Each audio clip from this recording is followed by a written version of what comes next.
can all rise for the pledge. I pledge allegiance to the flag of the United States of America and to the republic for which it stands, one nation, under God, indivisible, with liberty and justice for all. Thank you. Amy, can I have a roll call? You bet. Wonder Jen. Here. Van Eck. Here. Stefas. Here. Gardine here. Campbell. Here. Kahan. Here. Heidler. Here. All present. Thank you. Please note, as courtesy of members of the audience, the Board of Education, please silence your cell phone. Public will only be able to speak during public comment if signed up. And if you have any, just go. All right. First item, approval of agenda. Can I get a motion? So moved. Support. All those in favor? Yes. Yes. Opposed? Motion passes. Second, consent action agenda. Can I get a motion? So moved. Support. All those in favor? Yes. Opposed? Motion passes. Number 3, the ELL presentation. Yes, so we're excited to have Megan and Darcy with us. They're going to be presenting on our English language development program. Justin, can you come see if we can work on the I just wonder if they were going to present the better. Hi.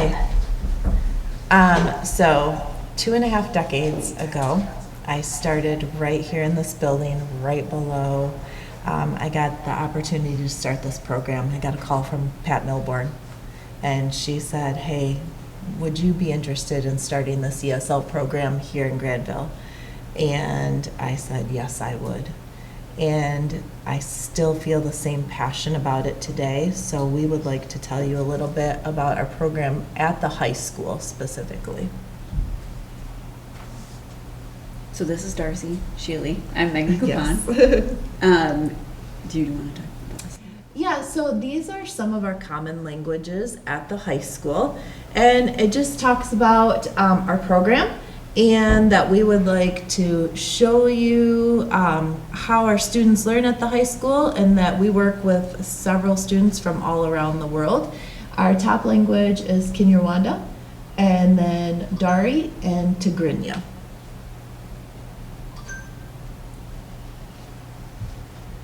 Typically at the high school, we range around 75 ESL students a year.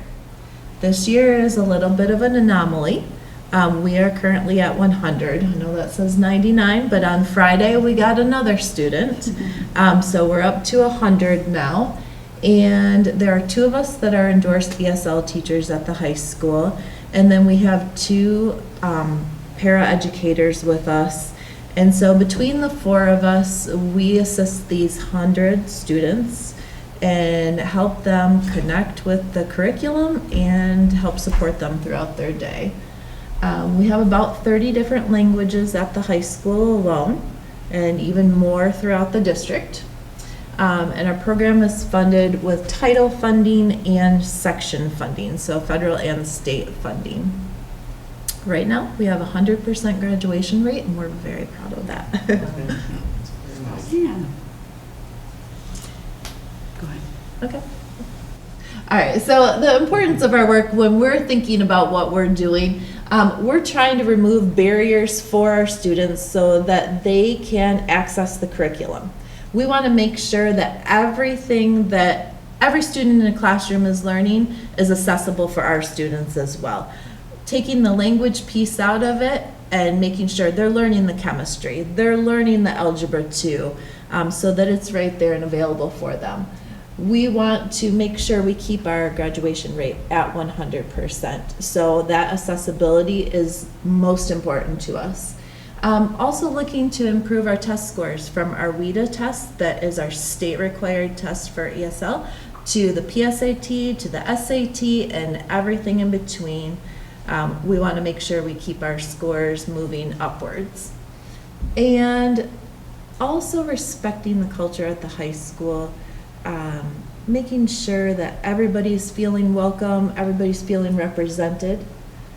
And then in addition, making those connections between our students, making them feel welcome at the high school, and making their families feel part of the community and welcome.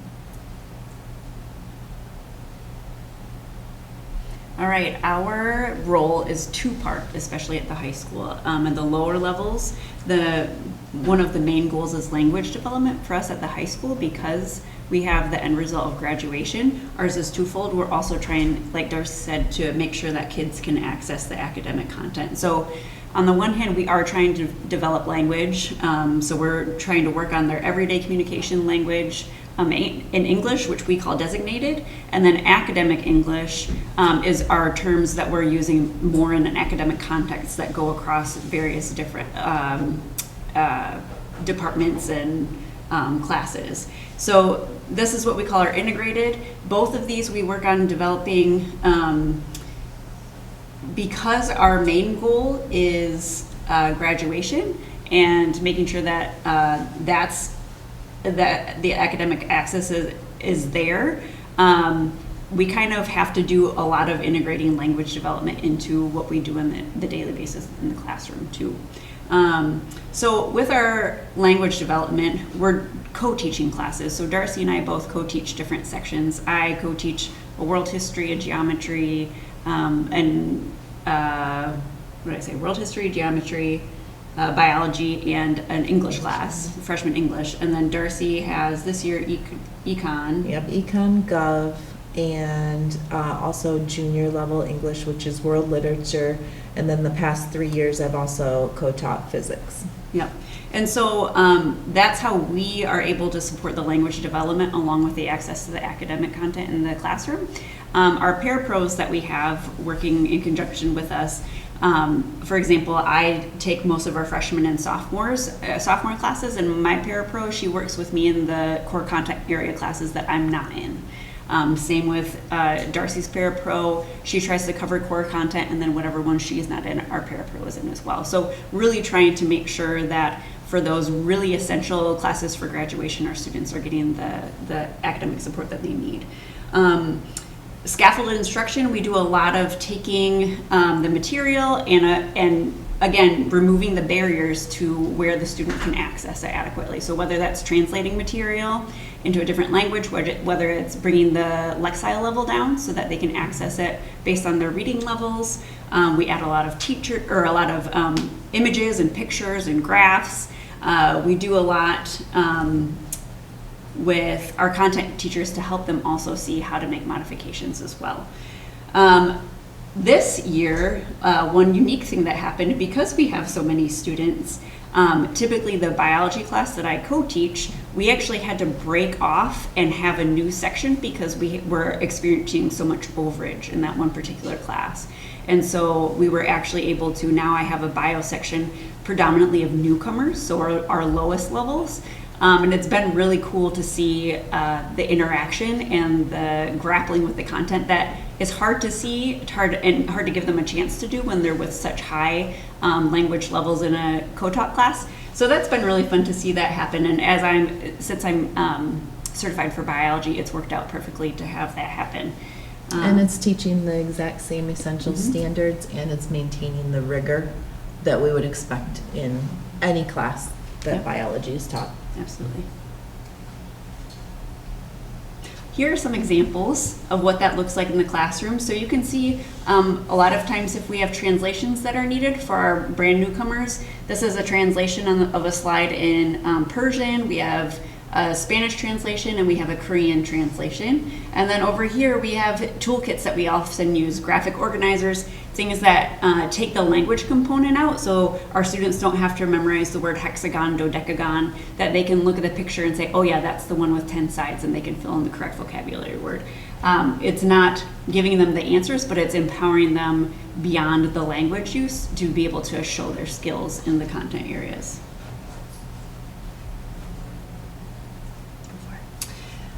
In addition, we're still trying to build all of the school skills that are needed. A lot of times school in another country doesn't just look the same as it does here. So we're working on those skill building things like note-taking, summarizing, essay writing in a way that fits in a U.S. classroom, in a way that prepares them for sitting down to take the SAT writing component of the test. We're also working on listening and speaking so that they have career readiness skills in whatever field they decide to go on to post-high school. And looking at the technology that we're using in the classroom, the secondary, along with Oakstown, has gone towards formative, so we're teaching them to use those technological skills. We're using them to then further their skills and beyond. And then I mentioned this earlier, the Department of Ed requires that we take the WIDA test every year, and the WIDA Access Test happens in the spring, and that's how we measure our students' growth. And it tests them in the areas of reading, writing, listening, and speaking, and overall comprehension.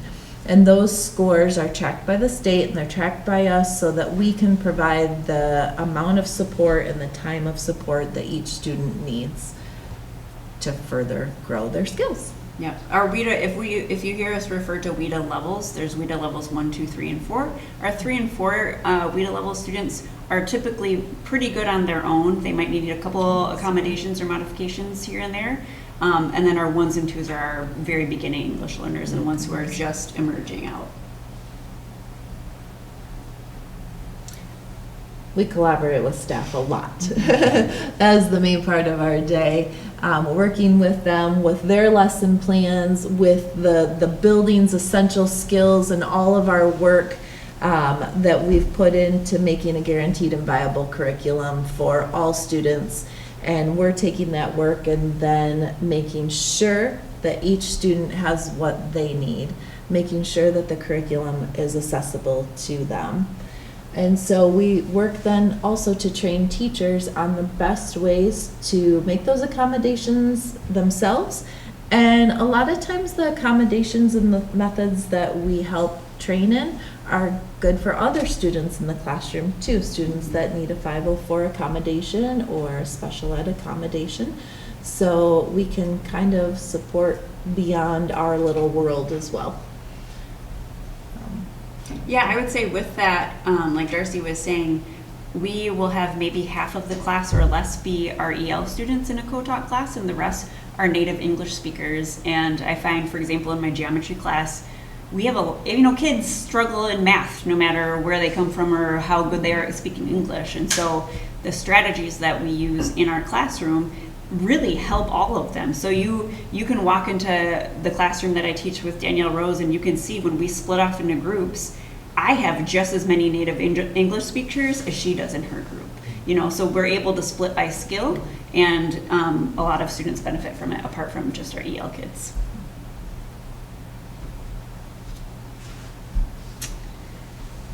We look at the social emotional learning component as well.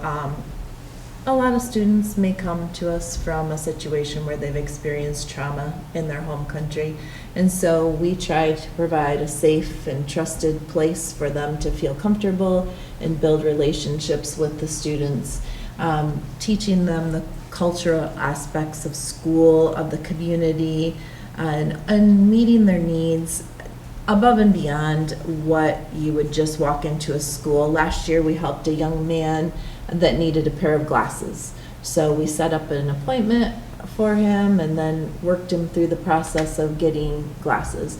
Things like that we make sure that our students are cared for and get what they need.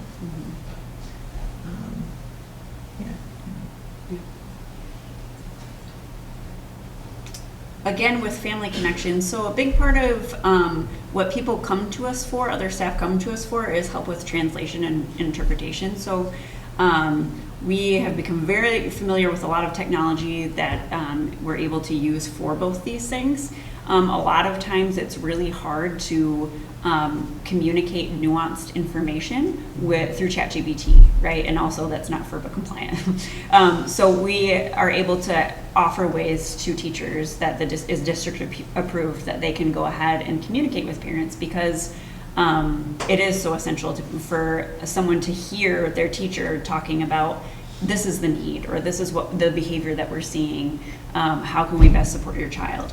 And it's essential for the family members to be able to contact us and be confident that if they call the high school attendance line because their child is sick, that their message that their child is sick is going to be understood, even if it's recorded in Spanish. Power School is not an easy thing to maneuver in a different language, so that's also something where we try to really make sure we're connected with families on that.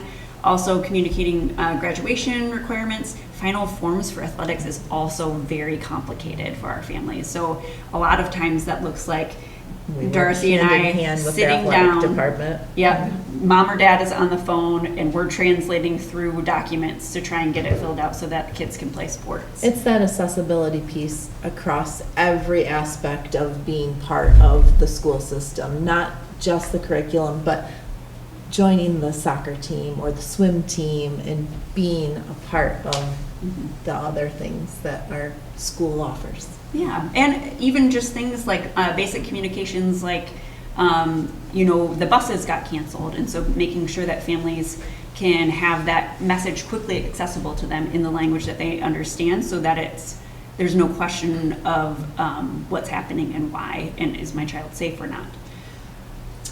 I've had the opportunity to be certified and work on international transcript evaluation. So when students come to us with a transcript from another country, then we can make sure that per national requirements that we're awarding the credits that are that they should be afforded. And it is a U.S. Accredited organization, so it's not just let's give them this credit. It is a very firm set of criteria that we're making sure we're following, and that way they can have the credits transfer that they've already had, and then we can work forward towards graduation from that point. We help with college applications, getting lots of kids signed up for KCTC programs. That's really exciting to see them grow in their field from that too. What career path do most of them take? Is there like predominantly one or the other? There's a wide variety. Last year we had a lot of kids that entered right into the university. A lot of them took their skills from KCTC and were in the certified nursing program, and then entered the job field, working in a nursing home, different areas like that. We actually had a pretty high number of kids move on to college last year, which was really, really cool. Yeah. Student stories. So I have a story to share about one of our male students who is now a junior. When he first came to us as a freshman, he was what we call a SLIFE student, a student with limited and interrupted formal education. So the country where he was from, where he lived in that particular location, school access was limited. And so he came to us. His reading ability, his literacy level in Spanish was probably that of a kindergartner, along with his math skills. Maybe second grade reading. And we took him in 1 year. By the end of sophomore year, he was at 10th grade level math. From going through and counting on his fingers to add 3 + 4, he was able to do geometry level math and algebra. And his science reading, in particular in Spanish, went up to a 10th grade level. He was able to read articles on meiosis and mitosis, and he was able to take the concepts and work with them. So we are very proud of students like him who come in where we have a huge educational deficit, and they just work so hard, and we're able to have such a great team of people that we can really give them everything they need to be successful, and they take it and they run. So we have a lot of students on that end of the spectrum. And then I have a story about a young lady who was with us for about 2.5 years before she graduated. And in that time, she went from a newcomer proficiency level in English to proficient. She was a National Honor Society student, a Hispanic National Honor Society student, and was awarded several AP credits based on her AP test scores. along with awarded several scholarships. She's gone on to university and she's doing all kinds of great things there in leadership, studying business. Yeah, so there's a range of what we have in several languages that we work with That on is a daily neat. basis. You guys have any comments or questions for us? So I remember when you were downstairs, Yes. Pat, and I don't know if it was when I was on the board or part of PAC Base, but anyway, we went downstairs. And I think at the time we had 20-some students. Yeah. It was very interesting. Just when it comes to advanced learning, how they come to you, how many are more advanced in their studies, which makes it, adapting to English, but they're already on a fast path on an educational perspective? Is there? It really depends on the year. It does. We see the fluctuation. There are some years where we have a bunch of students that come with well-developed transcripts that we can very easily fit into a smooth path towards graduation. And then the next year, we might end up with a big handful of students that have had interrupted schooling. It kind of depends on what's happening in the world and where people are coming from and what's happening in their home countries to determine what they bring to us. Yeah, and even in one cohort, this year we have students who are in a geometry class but have very basic algebra, and so we're doing a lot of algebra remediation, but we also have students who just arrived who they're way beyond where we are in algebra, and so a lot of it is just putting it in English. Like they're just learning the English terms for it and making sure that they understand going forward. So it really just depends. Is it a self-study then for them to move on to maybe geometry or calc? So if they're doing that and they're already, so they're getting their feet wet with regard to English and the terms, do you sort of give them self-study material to be able to move into other math categories? We follow the GHS graduation requirements very tightly. So if they don't come to us with a credit for Algebra 1, then we start with Algebra 1. There are ways that we can test out of things. If we know they've had it but just don't have that piece of paper transcript, we can test out of things just as any student that might be coming to us from a different situation could test out, or we follow the test out procedures that the high school has in place. So we can move through those steps too. I would say the majority of the time that we do that, we get someone who is 17 and they're starting and they don't have enough credits to graduate if they stayed on a normal track. So in that case, we put them on Odysseyware and we try to fast track their credit accumulation. Got it. Yeah. Okay, great, thanks.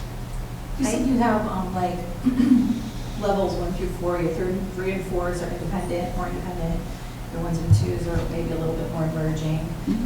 What would you say your split is right now? Do you think you have like a 50-50 split between your emerging and your? I think Pretty it's pretty 50-50. Yeah. Okay. Yeah. The state has an exit criteria of 4.8, and then we have to monitor them for 4 years after that. So, but I believe it's pretty split right now. One thing that I will note with our 1s and 2s this year, it's probably the lowest ones that we've had. I have 2 girls who are not literate in either of their languages. And so they're, like in our biology class, they are learning how to read and write English as they're learning biology. Yeah. What would help you? What can we do to help you? Is there translation devices that would be helpful? Is there some technology that's up and coming that might be helpful for you too? We just moved to a new translation service. We're still in a learning curve with it. So we'll see how this works out for us after this year. Time is our biggest thing. People. Yeah. The wonderful thing about GHS is there are so many students who are willing to help. Yes. We have Spanish speakers who are coming during the Wednesday seminar hour and are doing algebra remediation in Spanish with our Spanish speakers, just to make sure that they're fully comprehending the concepts. And then actually starting this week, we have National Honor Society students who are Getting service hours. getting service hours and volunteering to just do basic literacy skills with our lowest students during that same time. I think the culture at GHS just allows us to create partnerships Yeah. across so many different areas. Yeah, it really does. You know, I had Darcy service my son that we adopted from Haiti, and she did an outstanding job. And at that time, I think, Darcy, you were the only person in It the was the only district, person. weren't you? Yes. Spread thin, unbelievable, and did. And we were also busing in Jennison and That's Hudsonville right. at that time too. That's right. So to It was deal with regional. that, but then I still hear your numbers, even at the high school, of having now 100 students being addressed by basically 4 personnel, trying to scatter throughout. So I know that, in case you guys don't know, Megan's my daughter, I'm her mom, but we've talked before about how there are other personnel in the district that could become TESOL, is that correct? Am I saying that right? It would be ELL. ELL certified, that might help, because my feeling has been for a long time, why is this not under our MTSS system? To me, it would just be, you know, by using more of the personnel that could be endorsed as ELL, that we could then put this whole program and give you more support through the MTSS system. What do you think about that? I think that it's incredible when our teachers go back and get their ESL endorsement. We have a few that are currently in the process of that. Actually, both of our paraeducators are going back to school right now to get their teaching degrees and their ESL endorsements. So I'm glad that the passion is spreading. But we also have other teachers at the high school that are ESL endorsed. So we're using their skill set to assist and work with students in their classrooms too. We have the geometry teacher is just finishing, getting ready to take her test, and then she'll be ESL endorsed. So we're encouraging more and more people, if you're interested in going back to school, grab that endorsement and Yeah. join us. Yeah, with that, you know, obviously we're in limited budget times, and there's so many ways, like for example, like Darcy and I came up with the idea of, what if I took my own bio section? Because instead of paying overage on one biology classroom that's jammed full with 38 kids, why don't I take 10 out? And we can, you know, we don't have to pay that teacher overage. So I think along with solutions like that, you know, the more people that can get ESL endorsed, the more we can spread out our 3s and 4s and allow them to be more dispersed among the native speaking population, so that we can focus more on our 1s and our 2s. And actually there are several people within the district who already have the endorsement, they just haven't taken the certifying test. And so whether that would be a district incentive of like, hey, we would love to pay for your test for you, so that we can start utilizing you as a service hour for these kids. Because with MDE, we are slowly on a track toward specific required amounts of service minutes for each child, both in direct ELD, English language development, and then also in academic support. And so our goal is trying to make sure, and really at the high school, I think we've met that goal of making sure every single one of our EL students has the hour or 4 hours that they are required to have. But we know that's a lot harder at the middle school, elementary, Oakstown level. And so a more affordable solution could be helping people who have their ESL endorsements take the test, and or encouraging people who would like to get their MA plus 30 or whatever to do that in ESL and take that endorsement, so that it's an affordable, sustainable way for the district to keep moving forward to meeting those MDE requirements as they come out. to piggyback off of Joe, I had been with a friend who works at middle school, and she had talked about, they have an iPad situation where they had two young girls that one was speaking Chinese and one was speaking like Spanish perhaps, I'm not really sure, but they were able to communicate with each other using this iPad technology, which was super cool. She said it just made it so much easier for them to find a friend as well, which Yes. becomes very isolating, right? Yes. So Yeah. that was really cool. And then, Cyprian oftentimes has to call in a translator. So you can either have them through the phone. We used to have those when I would teach, where you would call in a phone translator. Is that what you utilize, or do you said you're? We have in the past years. That service has ended at the end of last year, and then this iPad service is where we're moving to. So we're not quite sure about our calling options right now, but we're working through two different businesses. Translation services right now. One's called ILA, and that is the iPad service, and then another one is called Talking Points, and that allows a classroom teacher, a building, an administrator to push out a document and have it translated into any language. There's some learning curve that goes along with that, how people word their document to make sure that the literal translation happens, but Yeah, that also. One of the common experiences we have with translations is, for example, we had the senior letter for senior night at the end of last year. We put it through Google Translate just to see, and we had our parapro, who is Spanish speaking, bilingual. We said, "Kate, can you read this and tell us how the translation is?" And she goes, "This is all about talking about elderly people," because it had taken So the senior all-night party ended up into the elderly all-night party. And so there's a lot of, that Coaching. can happen. And I mean, some services just are going to do that no matter how Yes. well you coach them, and we've had to sift through them and through trial and error. Yes. But I think the district is still in the process of really finding those really perfect ways that we are guaranteed to be FERPA compliant and to have great translations. So a couple questions. So you mentioned the 1, 2, 3, 4 levels, right? And maybe I misunderstood, but I assume that's part of that is what their fluency is, but also to what their academic understanding is, or is the 1, 2, 3 strictly? It's a proficiency level. Okay. The proficiency test tests in reading, writing, speaking, and listening. And the tests, like the reading passages, are academic type passages. The writing prompt is an academic type prompt, but it's in a way where if you were able to read the story and comprehend it, it wouldn't have mattered if you didn't have an educational background. Right. You should still be able to answer the questions if you're proficient. So it's strictly on their language. Yes. Got it. As much as possible. And what are your most common languages right Spanish for sure. now?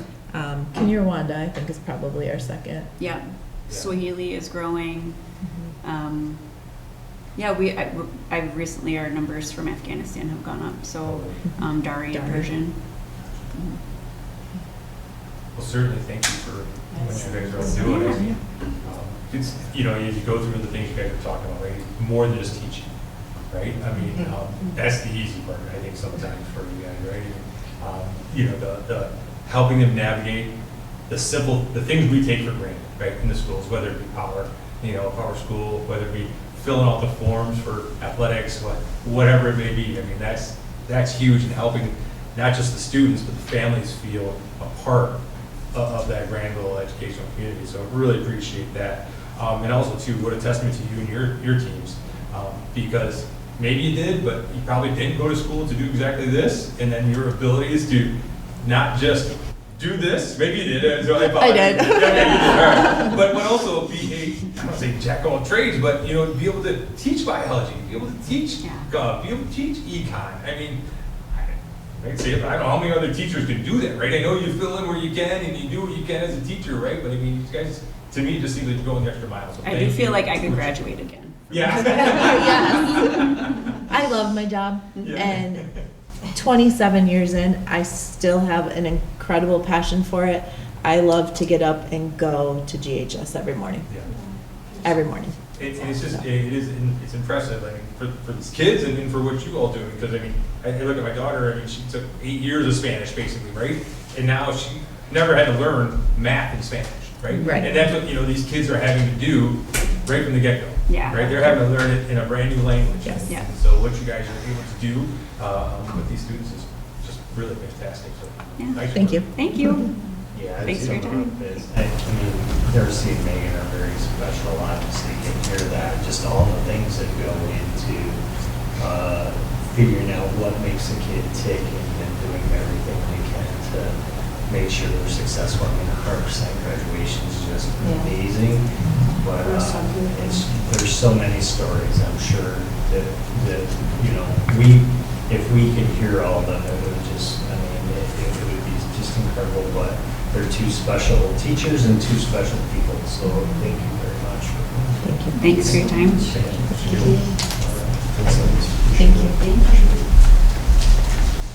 All right. So next on the agenda, we have the superintendent evaluation tool training. You may recall there were some changes to this tool and to the process through the legislature, and I'll turn things over to John, and he can get us set up. All right. Mark, can you hear us okay? I can hear you really well, thank you. All right, we're just going to adjust the volume that's in the back of the room here real quick. And I'm going to try to pull.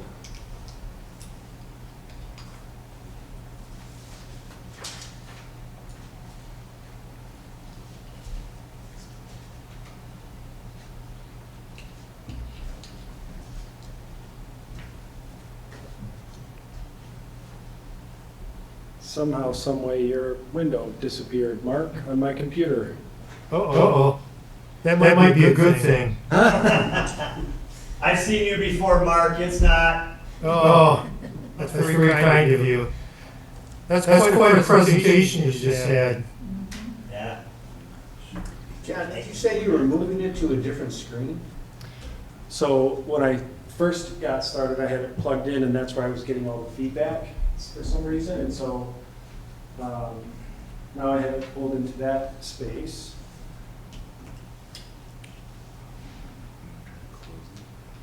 Yeah, go back here. Oh, don't even let me close it. You think where it says doc, doc's at the top, is that what you're looking for? Oh. You can't see it. It's weird, man. There's issues with your computer only. This is definitely this window, but Yeah. there's no window. Right. We're gonna have to close Zoom here a second and try this again. Well, just mine, right? Yep, just yours. I was just letting it. Get right here.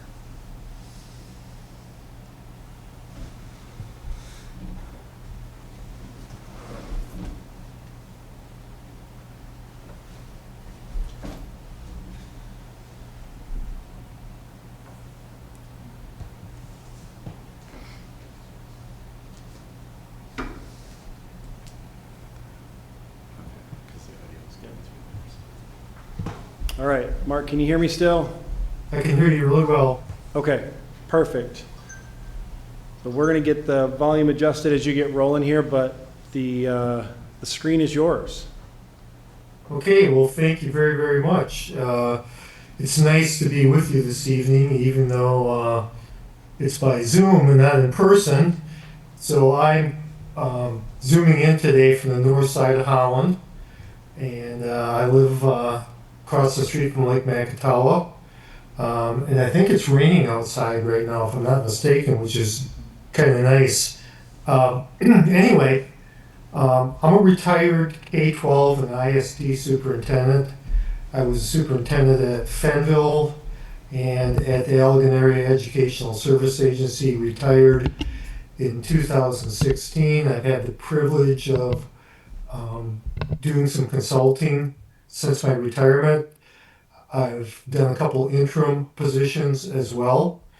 And one of the things I like best about attending board meetings is hearing about programs like the one that you just had, because that's why I like this work, staying connected to it. And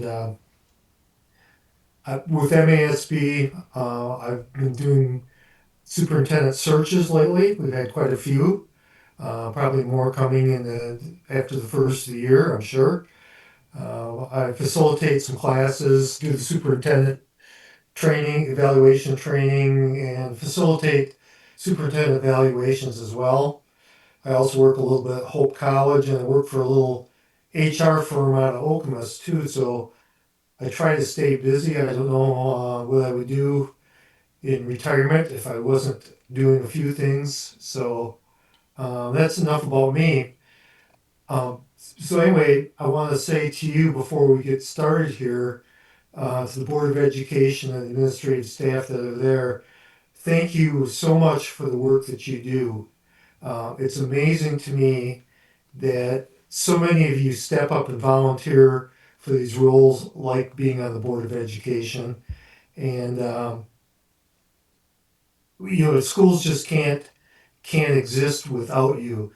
And to superintendents like Roger and other administrators who stay in there through all the fights and the turmoil and the legislative issues and not knowing you're going to have a budget, changing evaluation systems, staffing challenges. Kudos to you too. So again, thanks for the work that you do. Um, if I could, I'd just like to go around the room and just have you tell me your role on the board and how many years you've been on the Board of Education. So is Amy Campbell in the room? I am. Okay. I'm Amy Campbell. I'm probably the newest member of the board. It's been about 5-6 months, maybe. I was appointed to the board after one of our current board members had to leave because they moved. Okay. Thank you for that. Brent DeHaan?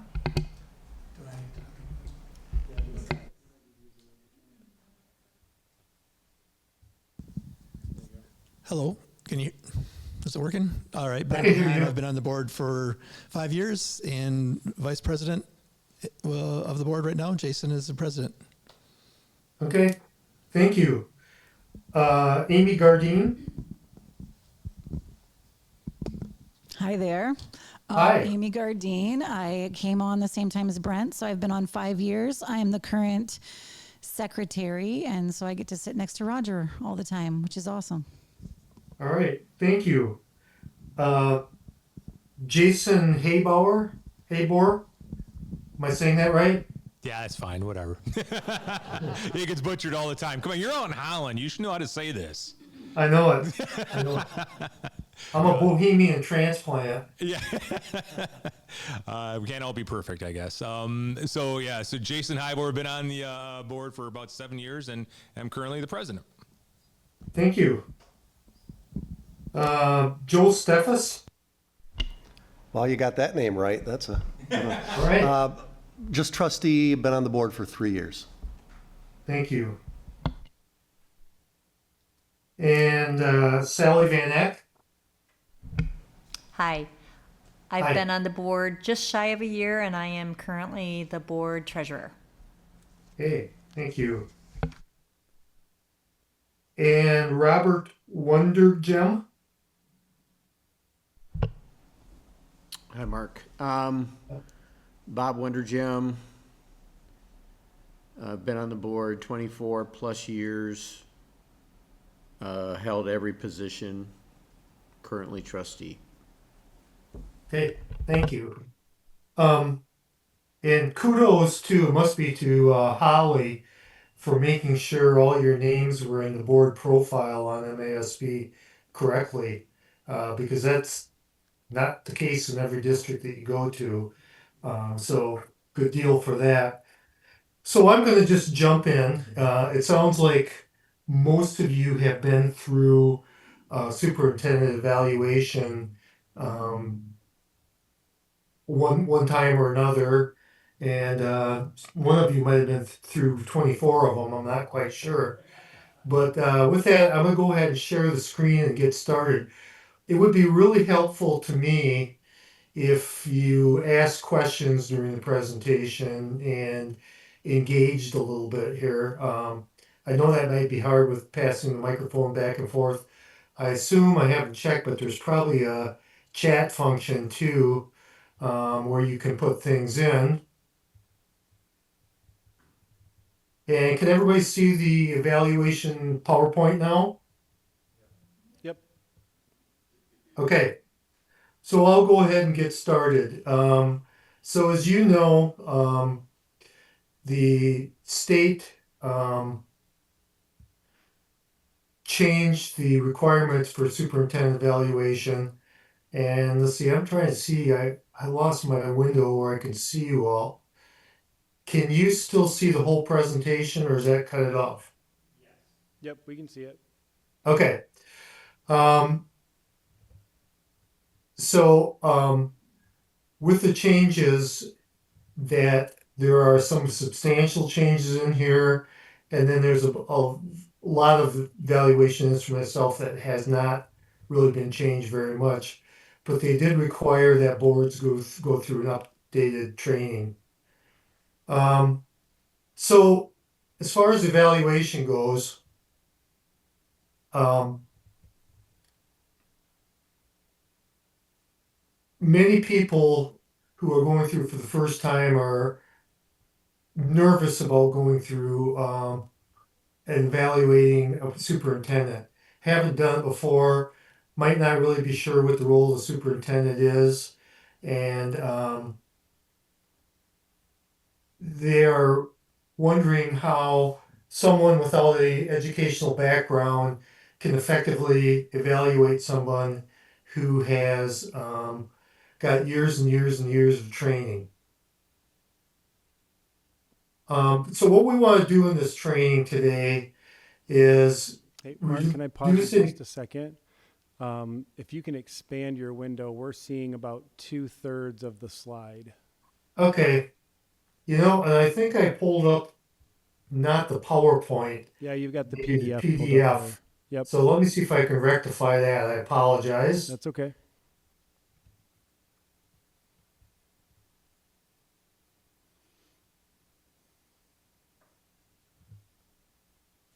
I might have to go to another file just to get it real quick.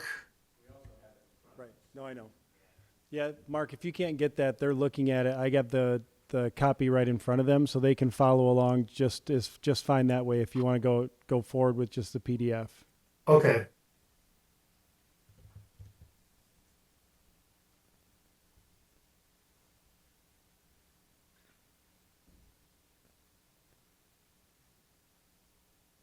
All right, we'll expand it. Hopefully you can see it now. So what we want to do here is just clarify some things and make sure everybody feels comfortable with using the instrument.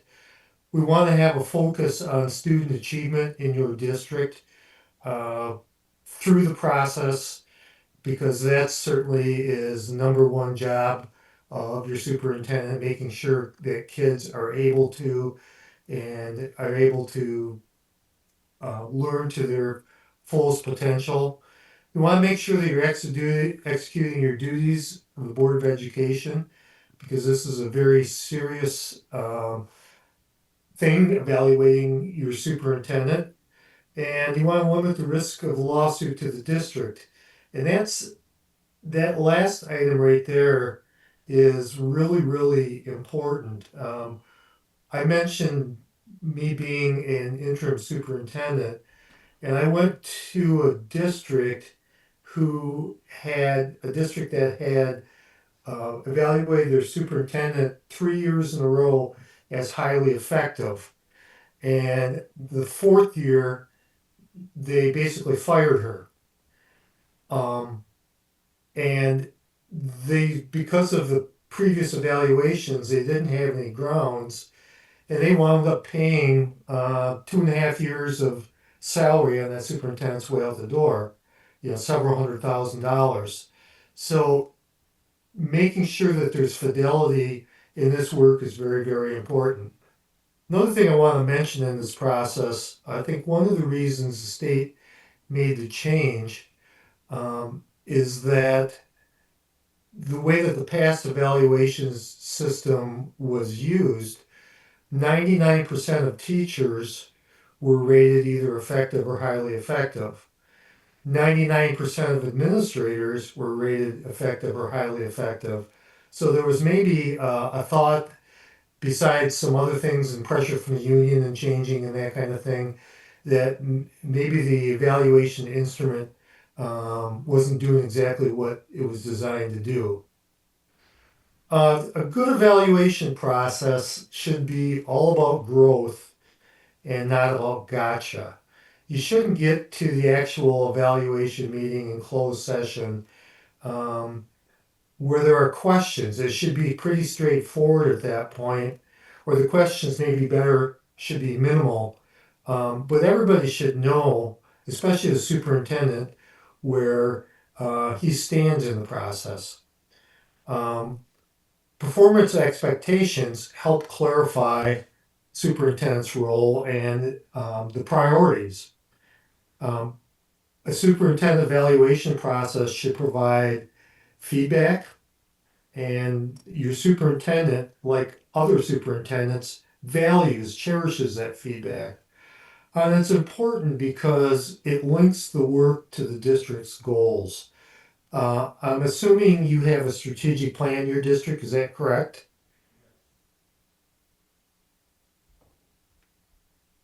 Yes. Okay, so, you know, the strategic plan is certainly the lion's share of the work of the superintendent, making sure that things are getting done and that kind of thing. And those performance expectations can link the work of the superintendent to that plan. So what we want to do today is understand the requirements of the evaluation process. Talk a little bit about the indicators of superintendent job performance, where some of the changes have been made, that sort of thing. We'll talk a little bit about artifacts and evidence, but not a whole lot, because that's something that really hasn't changed from the past past evaluation format. We want to talk a little bit about a plan for a rational cycle and checkpoints, but again, that's another area that hasn't changed. So I'm going to probably move through those areas that haven't changed real quick today, unless you've stopped me and want me to slow down a bit. We want to make sure you know how to use the instrument to rate the performance of the superintendent. And we want to give you a little bit of practice, which is the rater reliability, which is a requirement of the law. So an important concept is that the board is a whole. The board speaks with one voice. Individual members don't individually evaluate the superintendent, except for the purpose of reaching consensus, providing input for reaching consensus. And the board only evaluates one employee. Only one person works for the Board of Education. It's a requirement that you use a research-based tool in the process, which an MASB instrument is, and you have to report that on your website. You have to link the research on your website, which you've certainly done, and then you have to report the results of the evaluation to the state on the Register of Educational Personnel. Same way you report your teachers, your administrators. And again, you're required to have training on this process and rater reliability. So what is the law in this regard? Well, an annual evaluation, we'll talk about an exception to that in a little bit, but basically is to have an annual evaluation. Here's a change. You've gone from 4 rating categories to 3. So previously we had highly effective, effective, minimally effective, and ineffective. Now we have effective, developing, or needing support. So we only have the three categories. You are now required to hold a mid-year progress report review each year the superintendent's evaluated. Okay, we'll be talking about that a little bit later on here as well, but that's something new.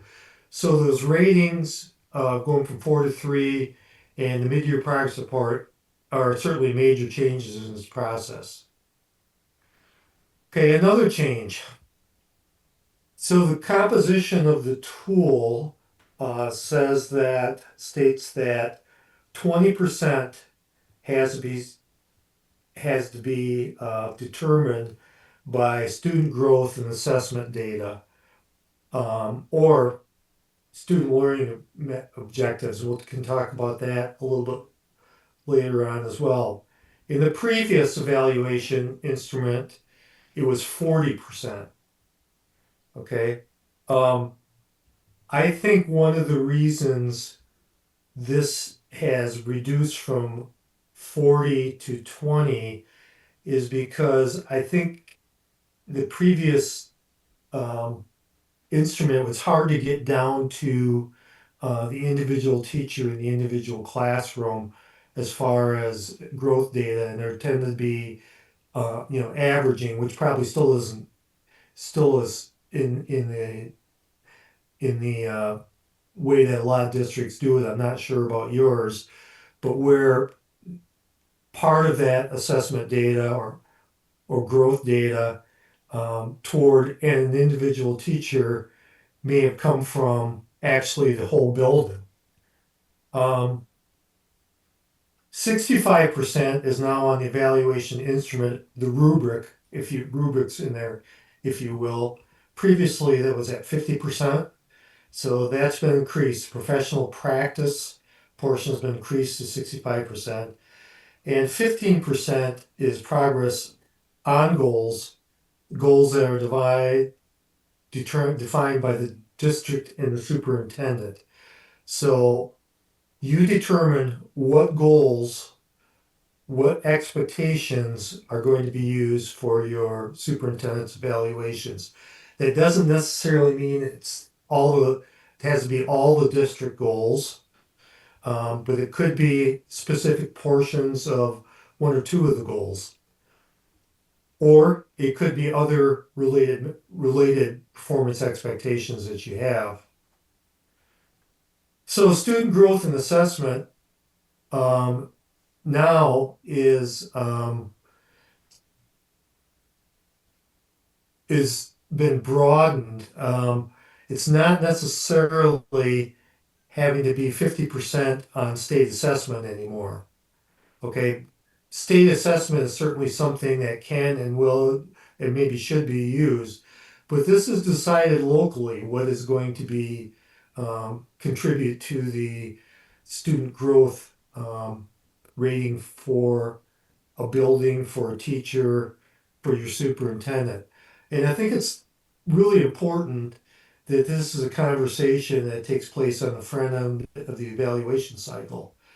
I facilitated a few evaluations where this was never clear at the start of the evaluation cycle. And when it came down to the evaluation meeting, the board didn't know what data was going to be used ahead of time. And the superintendent just used data that was probably friendly to his cause in those situations. So it's kind of important, just like your teachers know what data is going to be used for their evaluations, that your superintendent knows that as well. And their last bullet there is that piece about aggregating for building teacher level data up to the principals and then eventually up to the superintendent. So everybody is kind of being evaluated on that same assessment data. Am I going too fast? Nope. Okay. Please let me know. So a word about student growth. So student growth is a measurement between 2 points in time. It's this year seventh graders and last year's sixth graders. So it's a cohort of kids. And it's different from proficiency. Proficiency is more a statement about how the kids are doing right now. It's kind of a snapshot in time. Whereas growth is that progress over a period of time, and typically it's a year. Student learning objectives are something that can be used in the evaluation process as well as part of the assessment data. You could have a team of teachers, say a fifth grade team of teachers, approach their principal and say, here's something that we really want to work on this year at our team level. And we'd like to have this be a part of our evaluation process. So that is something that conceivably could be agreed to. The key elements would be, I think, is it important? Is it going to affect student achievement? Do you have data to show a baseline of where the students are and what you hope to accomplish? And again, that would require administrative approval for that.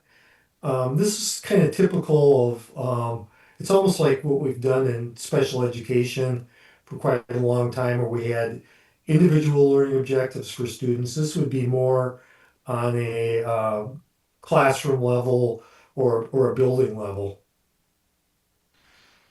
So mid-year progress report. So this is a requirement now.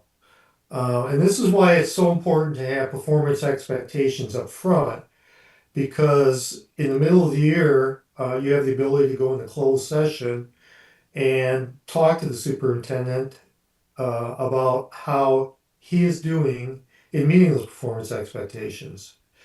So the mid-year progress report has to include goals for the remainder of the calendar year. Okay, that would be those performance expectations for the remainder of the calendar year. They should always be not, they shouldn't usually be just handed to the superintendent. This is what we want you to work on, but rather built in consultation with the superintendent. And training is a part of that. If there are specific goals or specific trainings that the superintendent is going to need to be able to accomplish those expectations, it's essential that that's identified on that mid-year progress report. So an improvement plan is provided that includes these goals, and training is designed to assist in improving performance.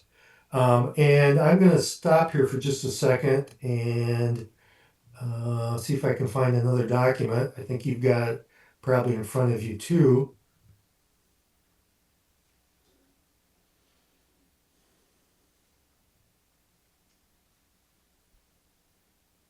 Are you seeing the mid-year progress report? Yep. Okay. So this is something that MASB put together. Doesn't mean you have to use this one, but I think it's pretty handy. And again, it is something that you're going to have halfway through the year with your superintendent, roughly. And it starts out on the first page where just listing the goals or the priority or the performance expectations that you have for the superintendent.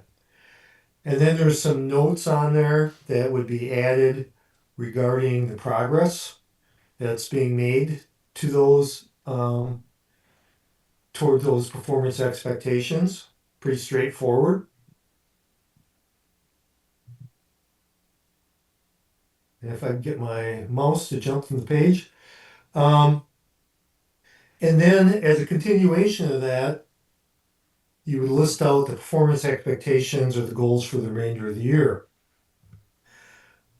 Now, there's nothing that says that those performance expectations have to change at the midpoint of the year.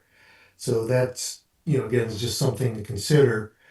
Um, Suggestions for artifacts in that process that might be used to demonstrate that the performance expectation has been made.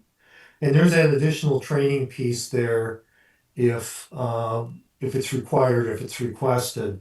So that's outlined on there. That additional training is something that's really, really important. One time in my evaluation process, my board wanted me to become more knowledgeable on fiscal matters. And that self-admittedly was not my strong point. And so we put together a plan based on that. But one of them things that they said is, we want you to join MSBO and go to the conferences and go to the meetings and just soak up everything you can and report back to us.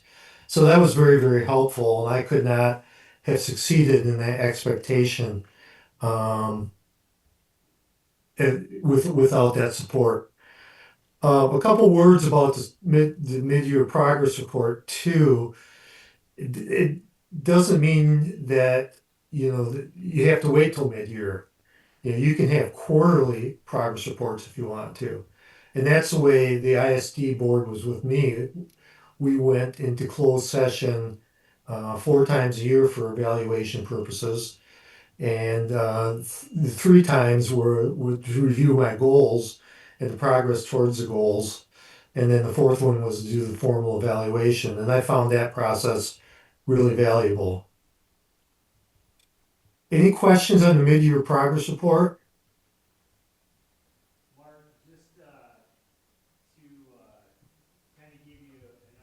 I'm going to keep moving along here. Yeah, Mark, he's going to grab the microphone here a sec. Roger has a question. Okay, Can you hear me, Mark? I can. Okay. So our goal development is done, and then what we've done in the past, the mid-year piece, we touch base, how's it going, talk about the goals, where the goals are at, and so on. So the goals are written in SMART goal format, so Yes. the measurement is already there. And we've, at least I know I've found that's very helpful, because then everybody knows what that measurement is at the end that you're looking at, and halfway in we can talk about where that's at and where we might need to go. It sounds to me like that's perfect. You're ahead of the curve on that one for sure. So I think that sounds like a great process.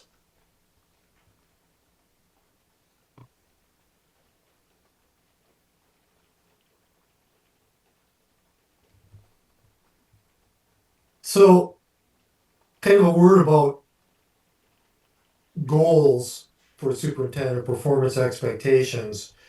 We typically would recommend not more than a couple.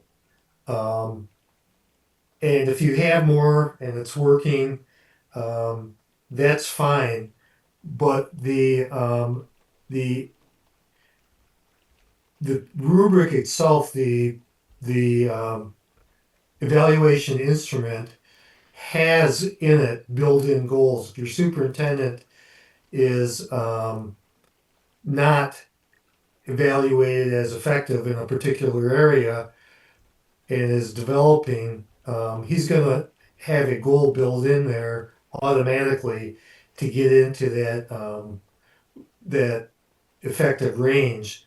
So we don't want to pile a whole bunch more on that, yet you need to have performance expectations as per the law here. So all evaluators have to have a rater reliability training.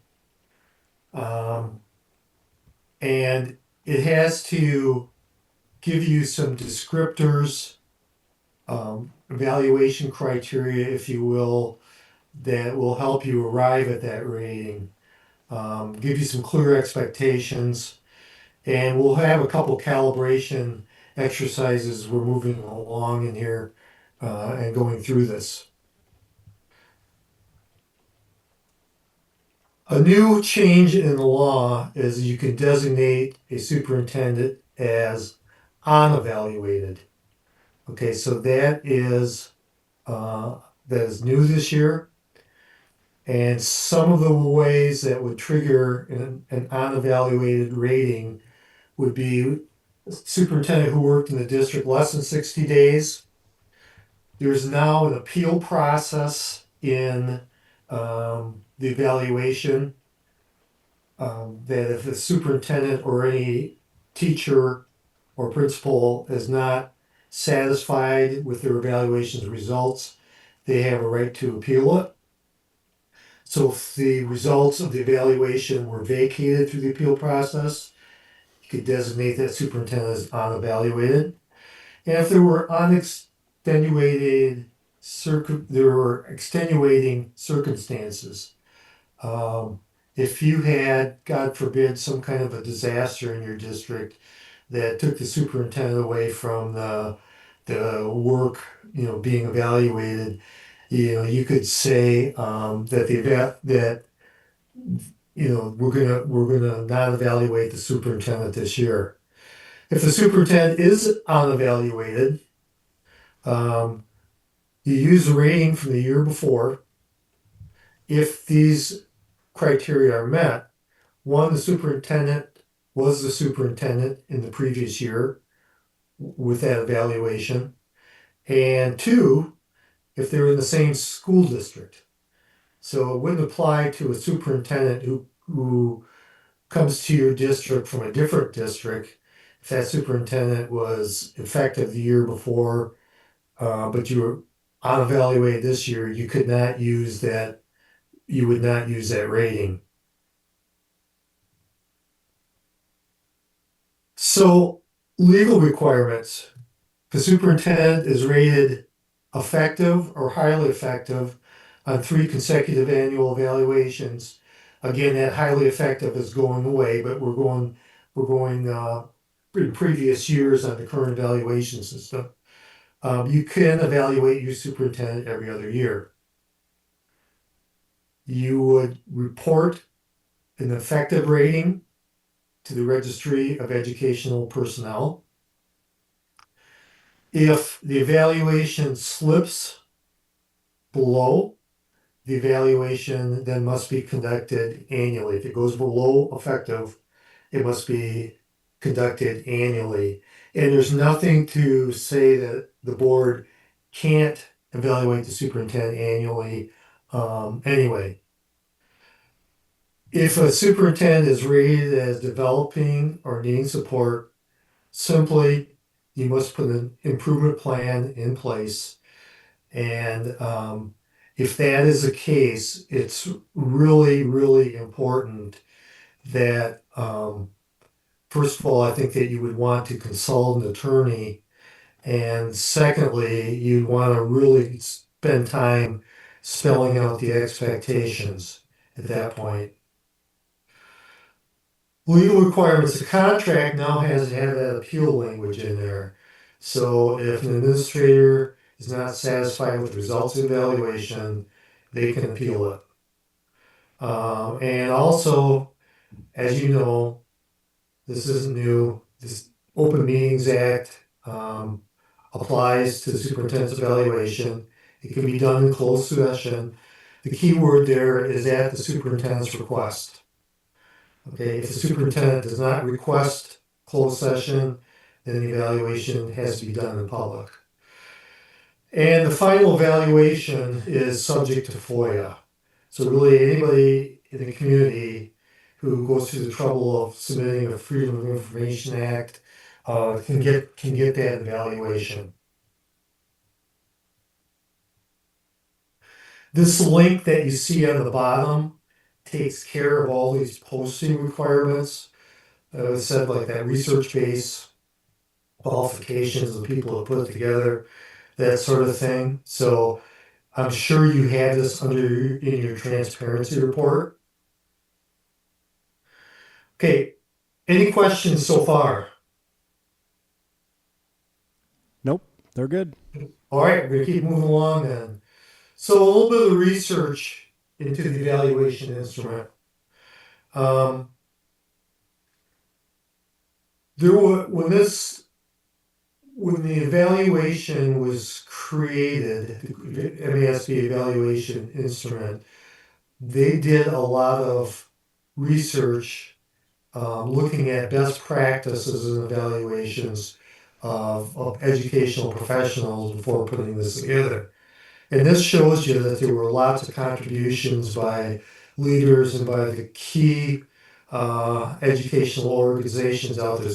National School Board Association, the National Superintendent's Association, Elementary School Principals, Secondary School Principals, and there was committees and public vetting and that sort of thing before it was put in. And built into this evaluation, and these numbers are kind of important, and I'll allude to them later when we're looking at the actual instrument, are these standards education process. So effective leaders are driven by the mission, vision, and the core values, and they enact them, and they demonstrate them, and they live them. And people are aware of that. They act in a way that's ethical and professional. They are effective leaders strive towards equity, and that's not equality, but strive toward equity so that everybody can learn in the way that they can learn best and are culturally responsive. Standard 10 school improvement, effective leaders, effective superintendents are agents of continuous improvement, always trying to get better, always working for the school district to get better. They have non-negotiables. Effective superintendents say we're going to have an effective curriculum. We are going to instruct using best practice methods, and we're going to continually assess our students and adapt. And these are non-negotiables. This is just the way it's going to be. By God, our kids are going to learn, and here's how we're going to make sure they do. That community of care and support for learners, goes into the counseling and other things that provide assistance for the kids that need additional help. Could be after school tutoring, those kinds of things. It could be, providing, working with organizations to provide backpack meals to go home and that kind of thing. It's a very inclusive standard, that things that we're doing to support those students beyond the academics in the hope of raising academic success. Effective superintendents seek to raise the professional skills of all school personnel. They want everyone to get better at their craft. And they support professional learning for teachers and staff. So teachers can get together and share data and share best practices and share what's working in one classroom. That if something's working in a particular fourth grade classroom and the other fourth grade teachers are struggling with it, they're making sure they have time to talk about that so teachers can learn from one another and other staff as well.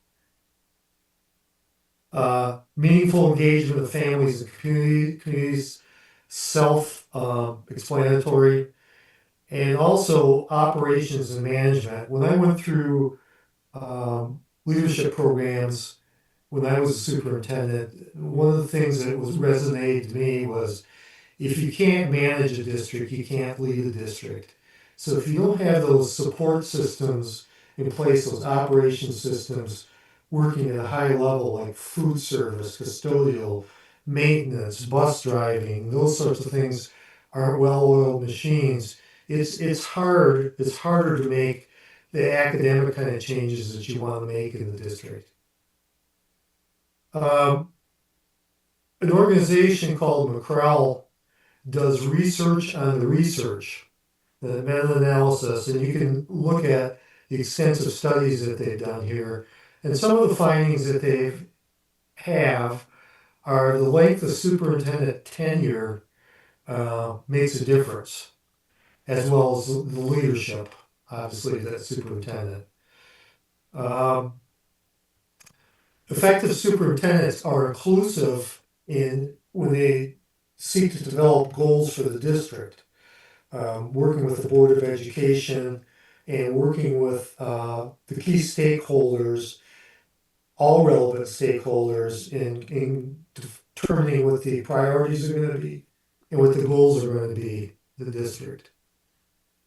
Board alignment is a key finding. We talked about curriculum, instruction, and assessment, and it's essential that the Board of Education is lockstep with the superintendent on those things. It expects success, expects professionalism, expects people to be aligned with the mission and the vision of the district, and that they will embrace the best practices that are outlined. Effective superintendents ensure that resources go to the district priorities.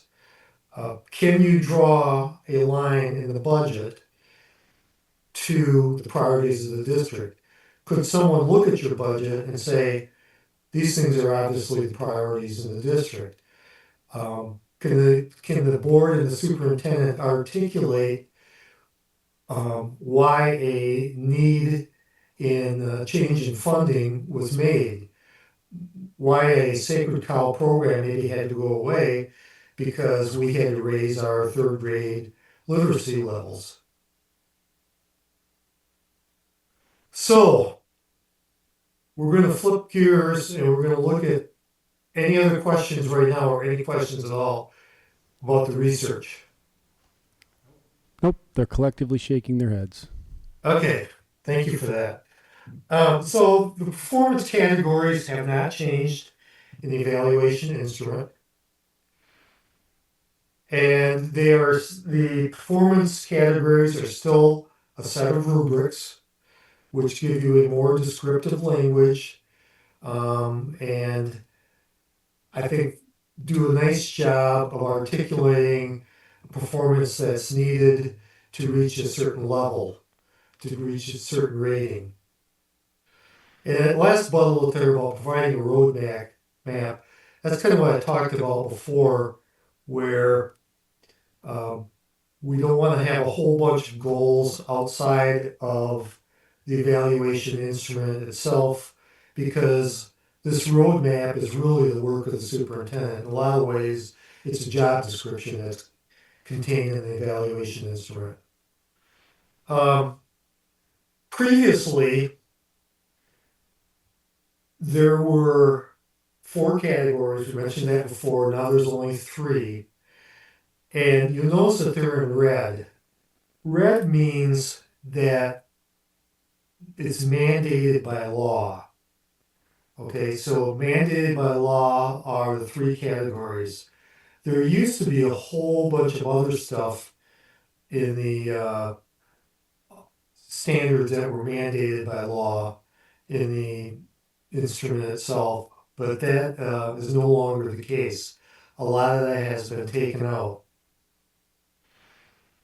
So these are the standards. So if you remember those numbers before that we showed you when I showed you the standards, these are the ones that it refers back to. Okay. And then you can see that there's a progressive nature to the language. Okay, needing support is, it's very minimal. It's not desired. So as we're looking for policy involvement, makes decisions without any regard to adopted policy. Well, that's certainly not good. We need some support in that area. So here's another one. The developing provides correspondence from policy provider with recommendations for adoption. That's pretty typical. But is actively involved in the development, recommendation, and administration of district policies. So that's certainly a higher level, a higher level in the progression there. And this means that the superintendent is actively involved, is looking for things, and recommends to the board policy, an area that we may need to develop a policy for. And it really is involved in explaining to other people the policy when there's questions about it, that sort of thing. So each one of these boxes is a performance indicator, and again, that's the progressive language that's we just discussed. So I'm going to switch here, and then we're going to go to the evaluation instrument itself.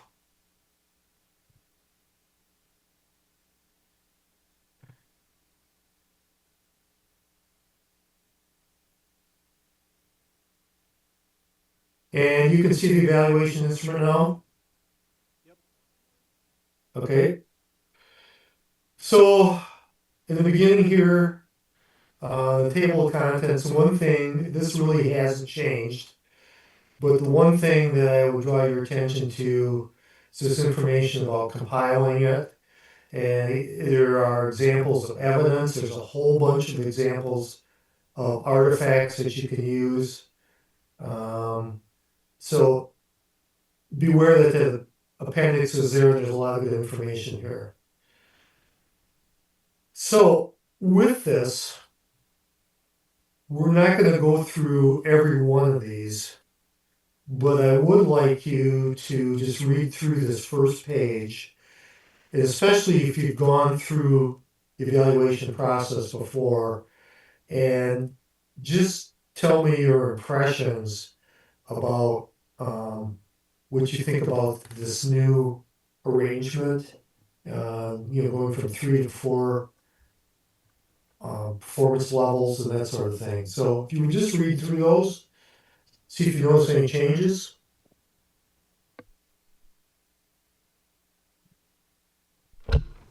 Hey, Mark, this is Bob. Yeah. So I'm a multitasker. Yes. So I'm looking at all these documents while you're talking. The document overall has got a simpler tone to it. The criteria for each of these areas is better defined, and I would think in the long run would make the entire evaluation process simpler to go through with superintendent. Because there's sometimes, especially with highly effective, you're noodling between effective and highly effective. This way, it just pigeonholes that particular category or that area in a much more common sense approach. Okay. Good comment.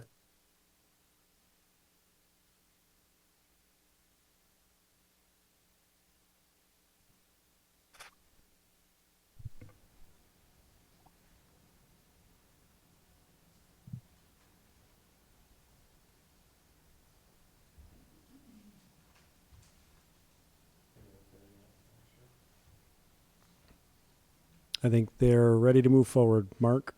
Okay, with what Bob just said, are there any of you that maybe look at that differently? That say, I wish we did have those 4 performance categories or performance ratings?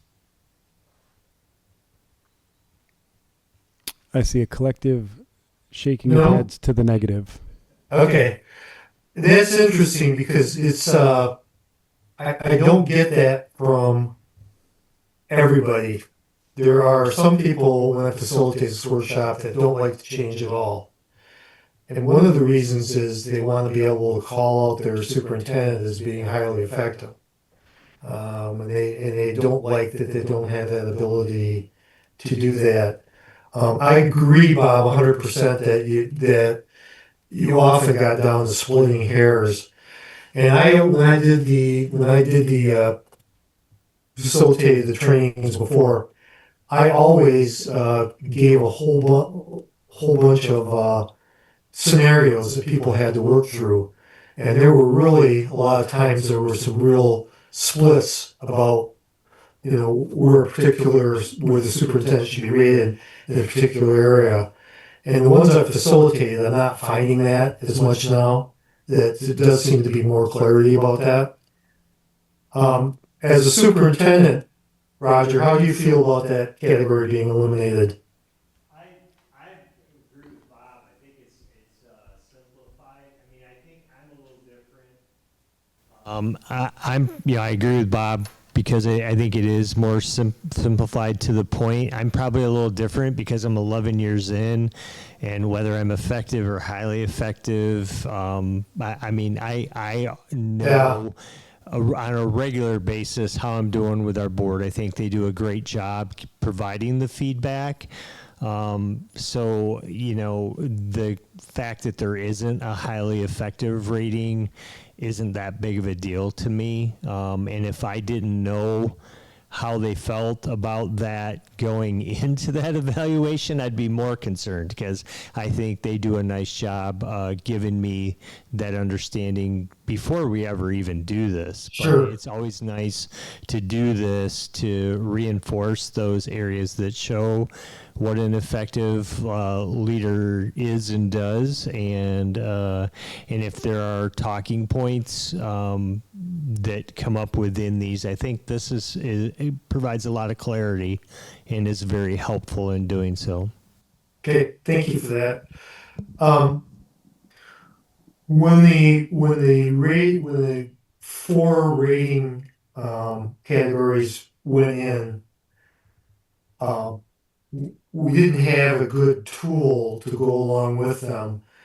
So I remember when I was at the ISD, I told my administrators, look, I think you're all doing a good job, but when we went through our evaluation process, I'm not going to find any of you highly effective because we just don't know about this yet, and I don't want the teachers and other staff members looking at the administrators and thinking they're getting favored by having a highly effective rating.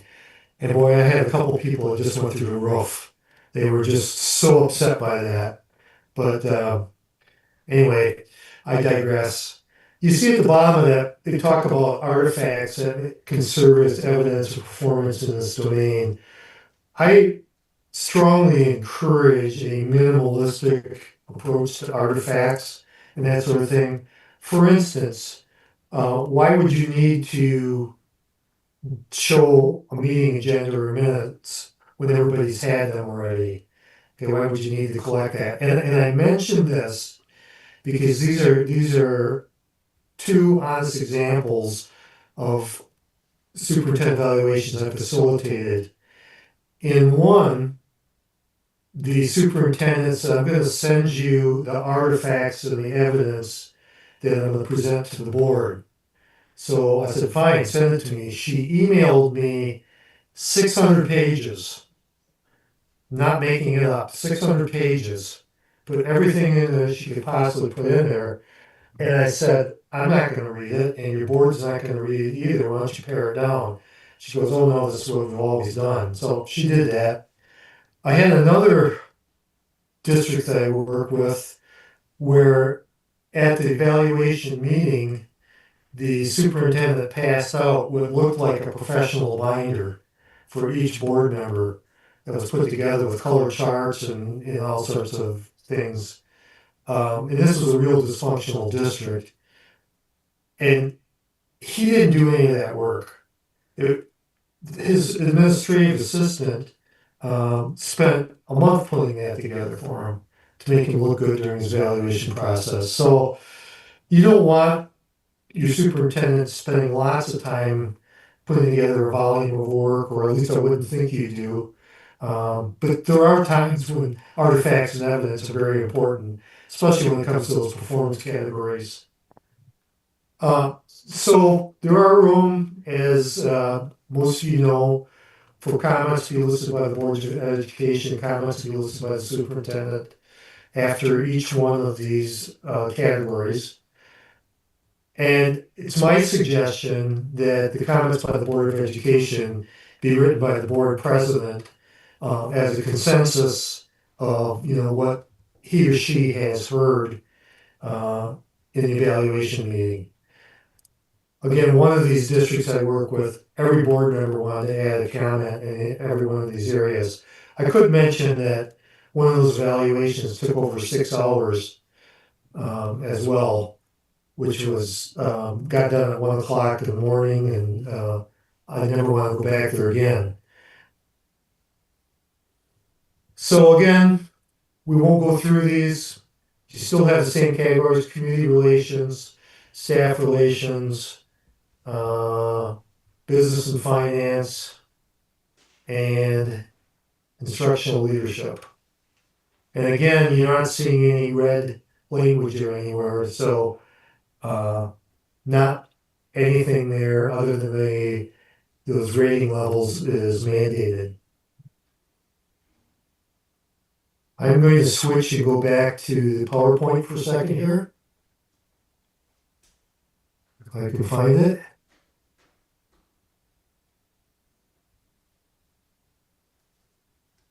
And we won't go through these pages. This talks about the importance of evidence. We kind of touched on this already. So this gets into, we're into the calibration exercises now. So,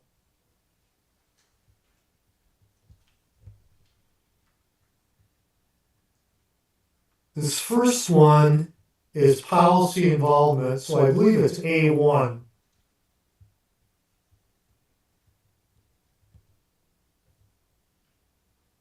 Okay, and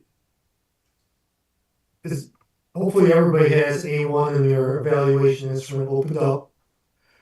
But here's the evidence, and what I would say the evidence is could be what's been provided to you, in writing. It could be what you have observed or what you know to be true. So I would like to kind of extend it to all those areas. So you're going to rate this superintendent, this hypothetical superintendent, as being 1, needing support, 2, developing, or 3, effective. So the evidence provided is attendance at policy meetings,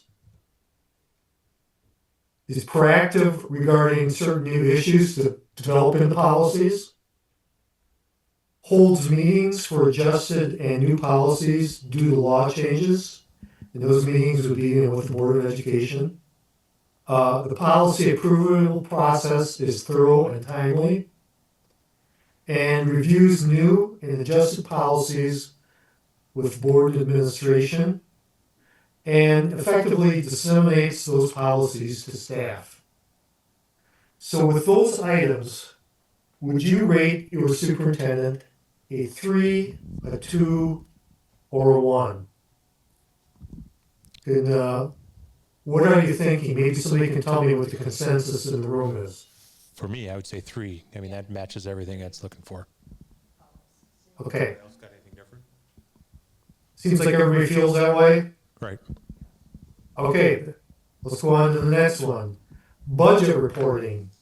So let's go to D, which is business and finance. And budget reports is D2. So evidence provided includes there's no regular budget reporting done at the board level. Budget to actual reports are not readily available. There's concerns with the audit. And when the board asks, the superintendent is unsure about the status of the finances. How would you rate your superintendent on that? Redo your resume. Development plan needed, yeah.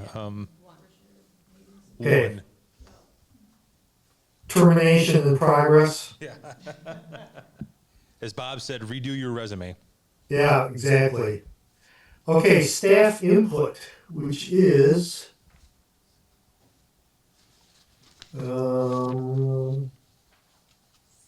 C1.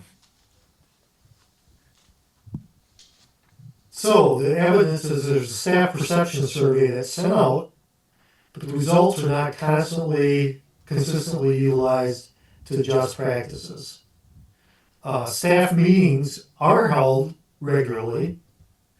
There's a curriculum review process that includes staff members, but their ideas are utilized inconsistently.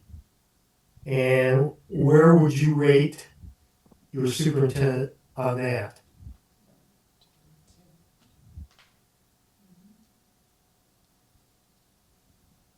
Would that be 2 or would that be 1?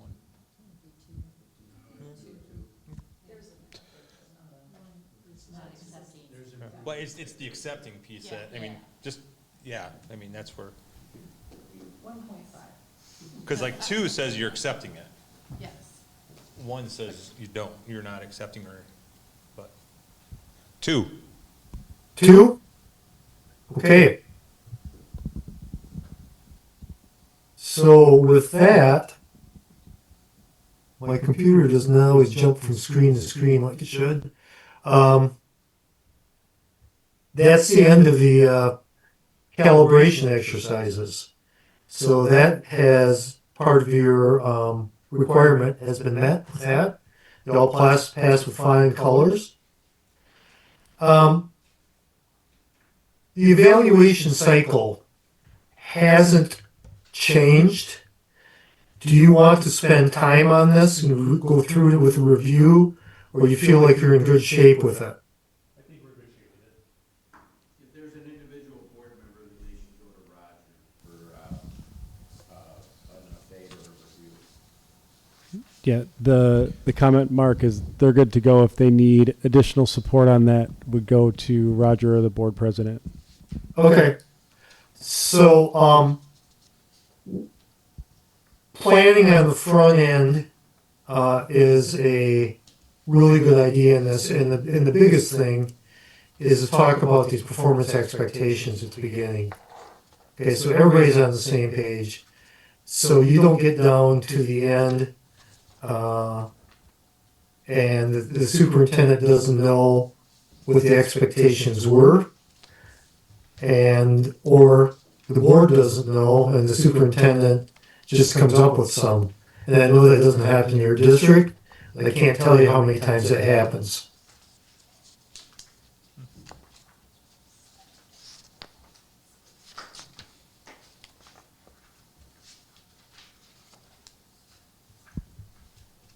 And you've already talked about SMART goals, so we don't really need to spend any time on that.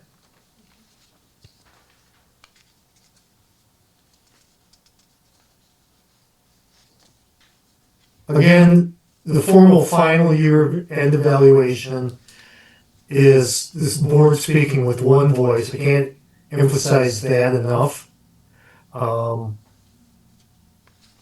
If the board in the process of coming to a final evaluation total, a determination, cannot agree on that, then at that point you would deal with that in open session when you go back to accept the results of the evaluation.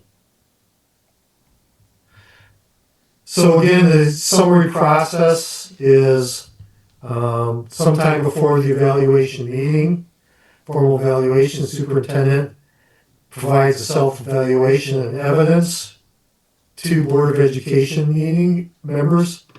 Some districts hold a self-evaluation meeting where that's the only topic is the superintendent presenting that self-evaluation. The actual evaluation does not take place in that meeting. Most boards that I've worked with, all the boards I've worked with, do it all in one night and do it all at the same time. And then the board holds the final evaluation consensus meeting. And again, the completed evaluation is voted on open session, goes to the registry of educational personnel again. it's important that when the superintendent provides you with a self-evaluation, that Board of Education members ask questions. I encourage superintendents to get the self-evaluation to the board at least a week before, if not 2 weeks before.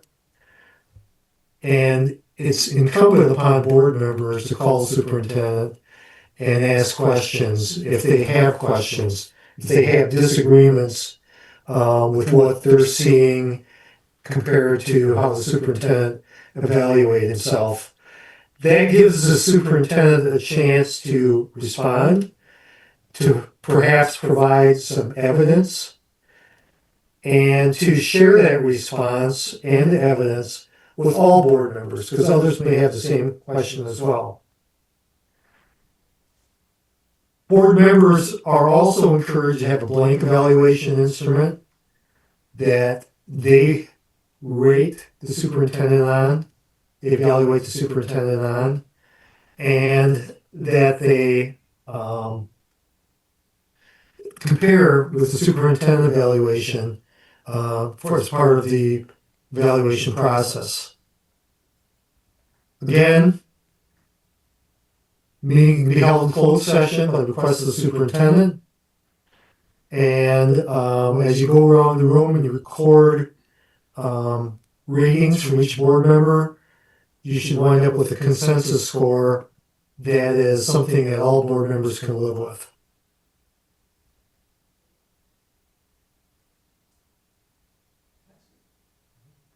MASB does not. One question. 1 second. It seems like when we did this in the past that we could, instead of having 1, 2, or 3, you could have like a 2.5 or something like that. Is that? Yes, absolutely. That's You can do possible that. now? Or is What's that? Does it have to be just whole numbers, 1, 2, or 3? No, you can go 1.5 or 2.5. I'm sorry, I All right. didn't answer that correctly. Yes, you can have half number scores. Again, we don't recommend that you don't average. So after each domain is scored, you will see the MSB spreadsheet will provide a score for that domain. And one after each domain that is rolled up into the total evaluation score. And this talks about the evidence for student growth and student assessment. So again, you will know going into the evaluation cycle what growth data, what assessment data is going to be used, and your superintendent will certainly recommend a score for that. And then the board will assign a score on the evaluation via consensus. Everybody is a little bit different there on how they do that. And again, the progress toward the district-wide goals, which are really the performance expectations for the superintendent, is a score that the board will assign via consensus. And again, these two areas are ones where artifacts and evidence come in really, really handy.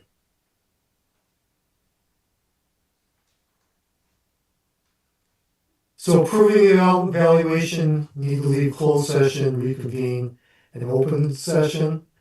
I think a really good thing here, your board probably does this, is after the evaluation has been voted on by the Board of Education, if the board can release a statement, an email to the staff, to the media, if appropriate, that sort of thing, sharing the results of the superintendent's evaluation and a statement of support for the work that the superintendent does, and maybe something to say how pleased the Board of Education is, with the performance of the superintendent, that kind of thing. One of the things that does is demonstrate that the board is fulfilling its duty.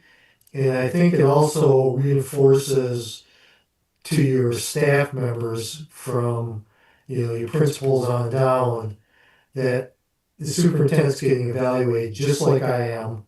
And, there's a process that's being used that is really important. We'll probably do a press release because that was one of Roger's goals, was to get more out in the in the news. So Yeah, there you go. So after the evaluation, the comments are added. You get a couple of signed copies. One goes to the superintendent, one goes to the personnel file. Again, remembering it is subject to FOIA. And I don't think we need to talk about this calendar, do we? No. Going back to the beginning of the cycle, especially when you have new board members coming on, I think it's really good to talk about these things. So if you're having your evaluation in December, maybe in January, making sure that everybody is on board with these documents and knows where to find them, and knows how this is all going to work throughout the course of the year.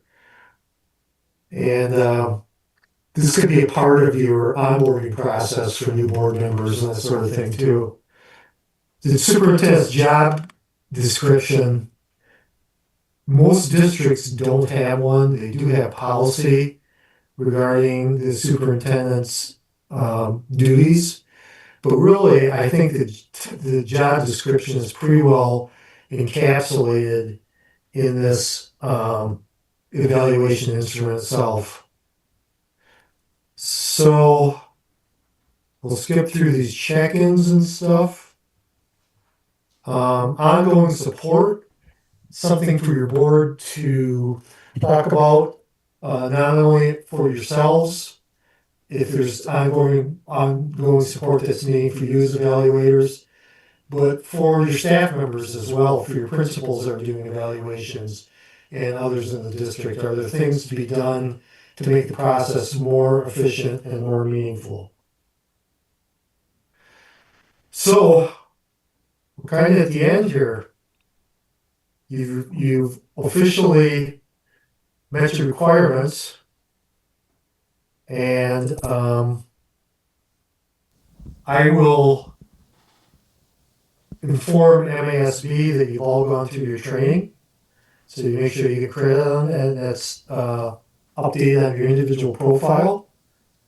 But I'm happy to answer any questions or any discussion you like. Does anybody have any questions? No, I see a lot of head nodding no, Mark, so do appreciate your time tonight. Appreciate you going through that in the detail you did. It's looks like a very positive updates to the overall process. So we do appreciate it, and like I said, appreciate you taking the time for this evening. Yeah, and thanks so much, Mark. We appreciate your time and all that you do to help boards and superintendents and educators in general. Well, thank you for allowing me to do this and giving an old guy something to do. And if I can ever serve your district in any way, I am certainly happy to. So don't hesitate to ask. You guys have a good evening. Thanks, you too, Mark. Bye. So, Roger, are you looking still mid-year? Well, here- ad hoc in November, is that still? Yeah, usually we do that.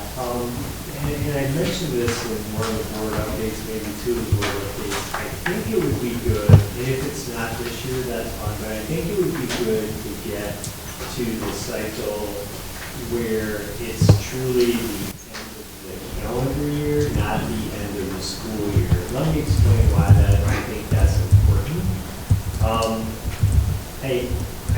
It's not for me, but I think down the road, if you guys ever have a situation, or this district ever has a situation where they're not happy with, they've gone through this process, they've had time for the person to work, and you're just not happy with it, by having that evaluation happen December, beginning of January at the latest, it gives you time to let that person know, hey, we're not going to extend your contract.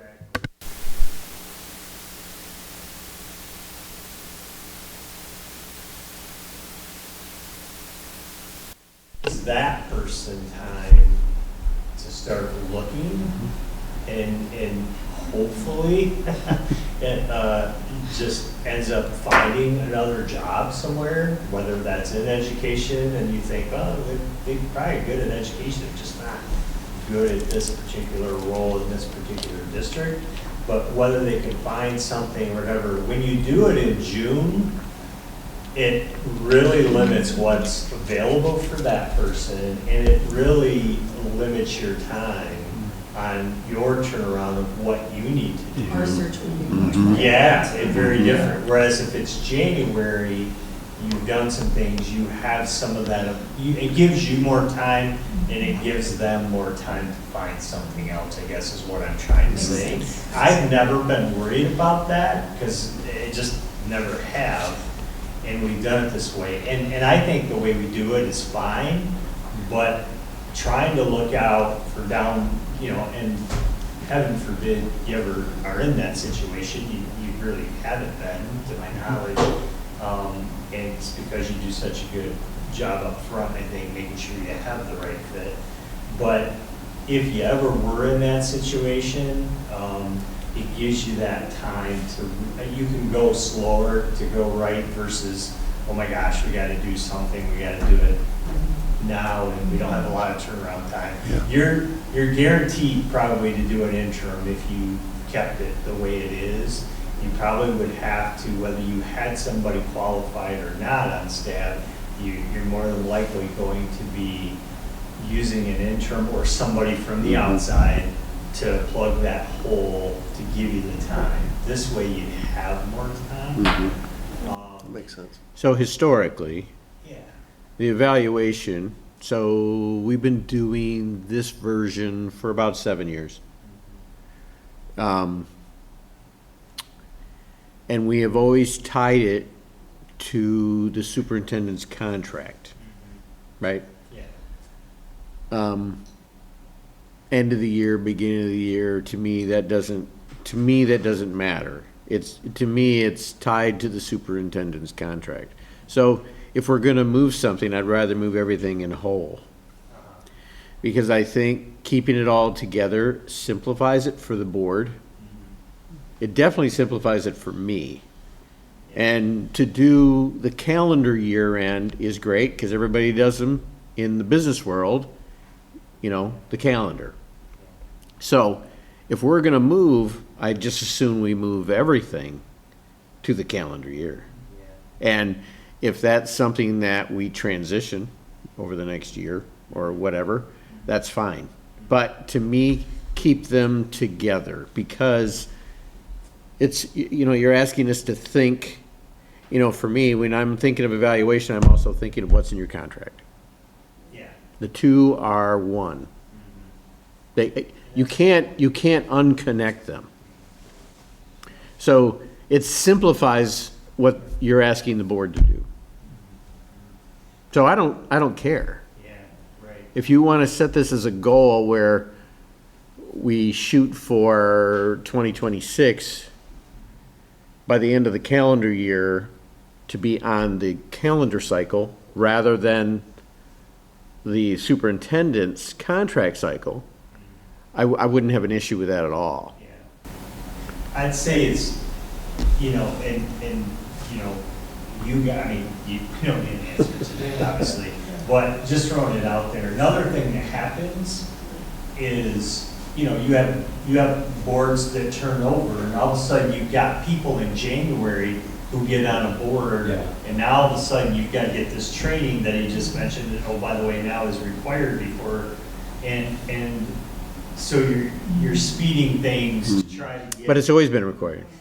It has been, and for somebody like me, I don't care.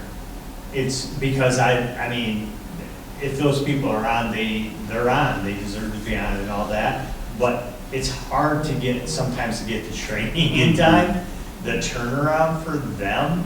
And if you had somebody that, let's say, was less favorable, and you had somebody who wasn't trained evaluating them, then somebody would have, you saw the appeal process, somebody could say, well, that person's not even trained, and they were part of the evaluation. So you'd have to get into that. So again, just another thing to think about. I'm not saying, it's worked well for 11 years for me, it's been great. So I don't have a problem with it, but I guess what I'm trying to say is I'm trying to look out for the district in the long haul, because you might end up in that situation. Hopefully you guys don't, or no one does, but somebody might, and it might be good to at least reflect on, is what we're doing, does this make the most sense, or should we look at the pros and cons of a different window of time, and they're all in there, so we could look at those and go, does this make more sense or not? How many districts within Kent County and then Ottawa County have a different cycle than we have? They're all over. I know Hudsonville's is on the December. I know there's several in Kent County that are in December, but I also know some are in the same thing we're in. I don't think there's a right or wrong. I just think there's pros and cons to it. And I think as a board, it's not a decision I'm going to make, but I think as a board, it's good to look at those different cycles and just know what the pros or cons are, and say, yeah, we're staying the same, or maybe this would be better to do. So, I mean, if you want, I can look at the different cycles and put pros down and cons to each, and it gives you, like I said, we're not in a hurry. It's not, I bring it up because I do think it is something, as I look long haul when I'm not here, and hopefully you guys aren't here during that time either. Somebody has, there's a board that has a superintendent, and they go, oh my gosh, what do we do here? I'm just trying to think of what makes the most sense for the board, and in fairness also to that person. To be able to say, So let me give you another perspective. Find something. I want to give you another perspective, and John, if you want to chime in, I'd like to hear your viewpoint as well. There are 5 areas within this, and one of them is budget, right? So from my perspective, to do it at the end of the calendar year, when our budget ends in the middle of the year, and we're already in a budget crunch, and we probably will be, we're always in a bell curve, right? It's just what happens with the budget. So to me, keeping the current cycle ties to that, because that's a critical piece. I mean, if you look at the example we had, Very much so. right? The example was like, hey, we're not getting what we need, time to fix something.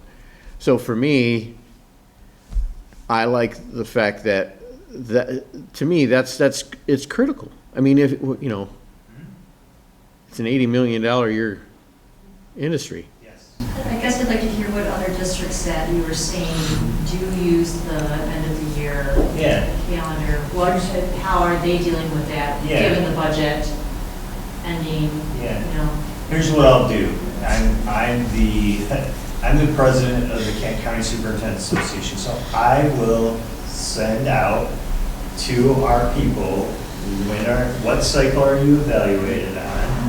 give me the pros and cons, and in particular with budget, how do you handle that? How does your board handle the budget perspective, knowing that your budget really isn't finalized until later? And see what they say. And then we can get that data for you guys and go from there. That's fine. Ask their contract, is their contract timing also?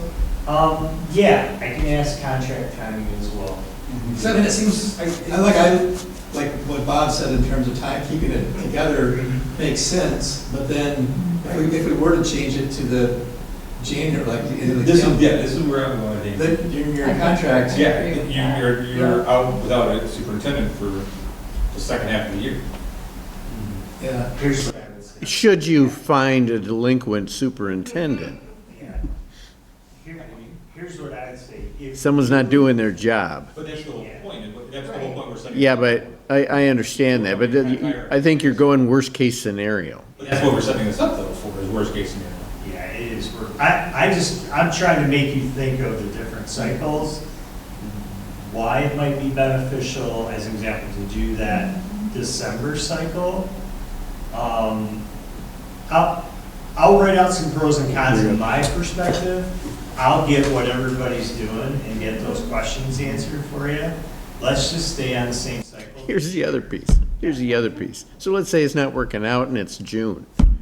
If they're not working out, I don't care if it's June, goodbye. But you have to find a new superintendent. And you know what? And yes, and that market is dry as a bone, and, you know, every district has to come up with an alternative plan. That's just the way that the world has become over the last 12 years. Well, and I can tell you this, and I can say this in here. Part of my job is to set you up with future superintendents in this district, and that's what I'm trying to do. And I think you have several people who could be that in the future anyway. So, but not everybody does that. Hey, I kind of view it, right, if we give a final, that review in December, right? Yeah. The superintendent knows that they're, I'm gonna say in trouble, but knows it's not looking good, right, for that next contract. They're starting to look, all of a sudden that word is getting out with the parties that do need to know. Right. And I still view Grandville as a step up for a lot of probably good superintendents out there that are in great, maybe great situations. So I just view that there's positives for us. Is that, hey, now all of a sudden people know Roger's on the cusp, right? And so, hey, now maybe I'm gonna hold off for that great, be able to apply for that Grandville spot. So, But that's just, that's my hope, is how it's viewed in Grandville, but. So in your survey of the other districts, are you Yeah. gonna ask them, how do you deal with the budget? Yeah, I will ask. Okay, good. I'll ask the budget. I wonder if they do that And I'll ask the retroactively. contract, does it go hand in hand with that cycle? If it is something other than the, mid-school year, end of school year eval, like we do. Yeah, right. And I think it'd be, if you can even ask Hudsonville, do you do your contract at the same time you're doing your evaluation stuff? Yeah. Like, that would be, there's gotta be just a million combinations of. Yeah, I think I know that. There might be a You know theme that that one? rises Yeah. to the top. Yeah. There might be a theme that rises to the top that makes the most sense. Yeah. For reasons that It could be. maybe.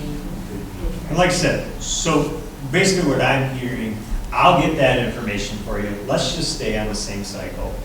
And let's do that for now, right? We wouldn't want to jump. Let's get that information for you. And then you guys can determine whether you want to stay the same or do you think it should change.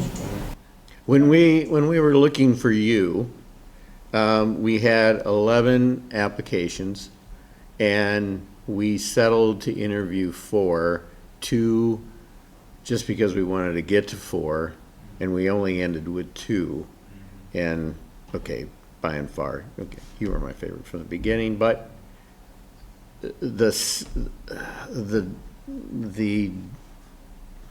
debate on the board, there was stars in the eyes rather than true capability. And obviously we picked the right one, Raj, there's no doubt in my mind. But again, I don't know, how many superintendents have I hired? 3 or 4. The pool is very thin. The pool now is pathetic. And I wouldn't, I mean, if it were me, I would never hire out of state. That was a bad situation we did with Dr. Sheldon and Dr. Butts, and I would never do it again. Never. And you asked about the budget part of it. It is an interesting thing to think about, budget and student growth data as it relates to like a November or a December or a January. I think it's worth looking, like Roger said, pull all those pieces of data together, understand how they pull all of those pieces, because if you don't know what that budget is mid-spring, you can pretty much tell what it's going to be in June, but you're right, December you may not.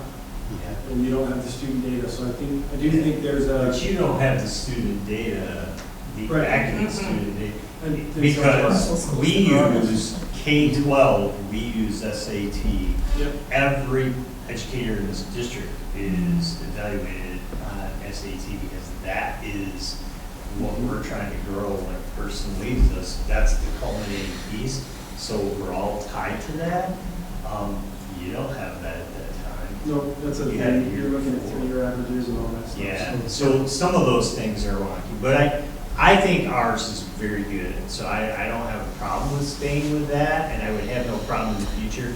I'm just trying to make you think about, because those cycles are up there, and when I went through this to see what was the same, what was different, when I hit the cycles, I went, You could adjust your eval based on the cycles. yeah, yeah.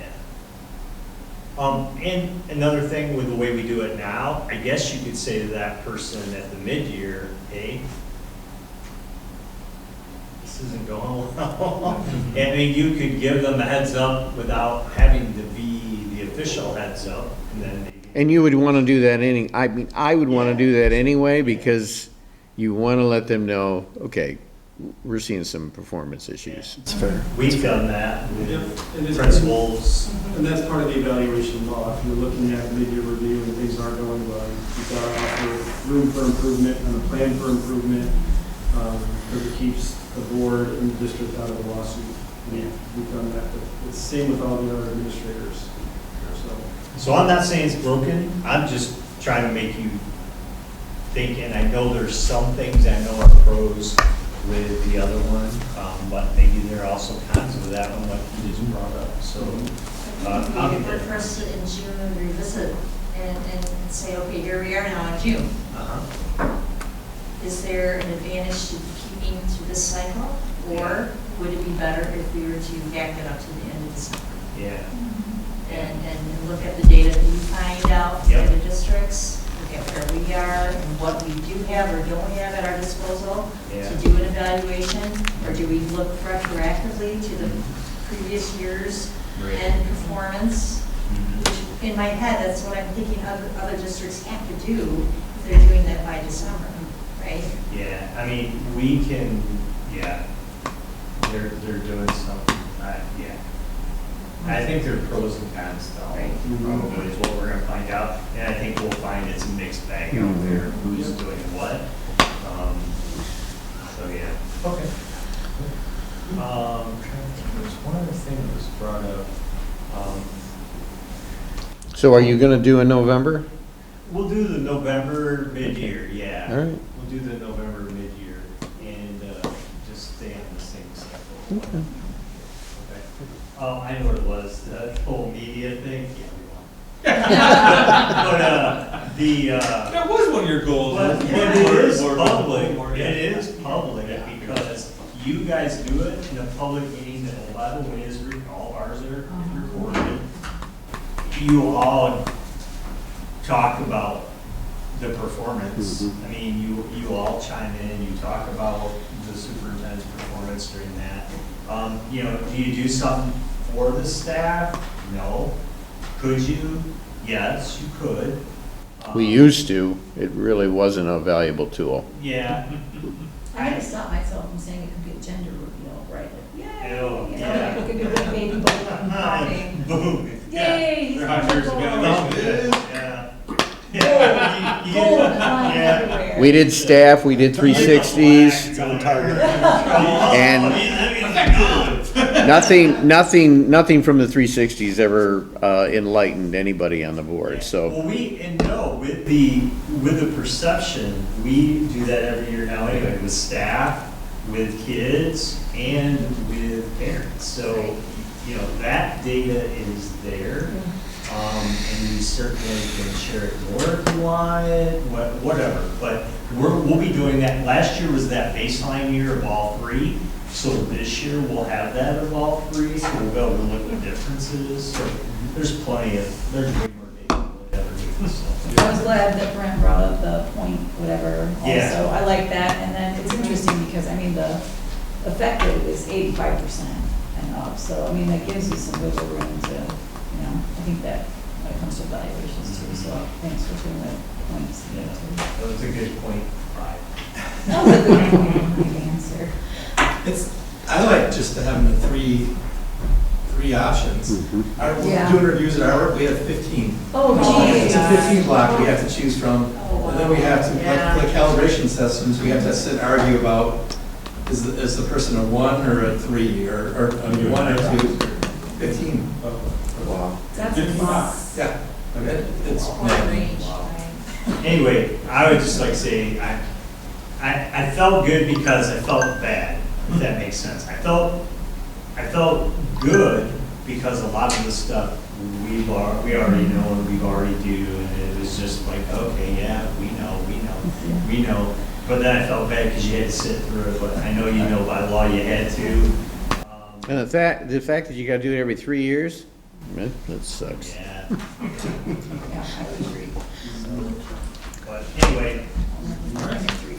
Are we done? All right, no public comment. Next regular meeting of the Grandville Board of Education will be Monday, October 20th, 2025 at 7 p.m. at the Administration Building,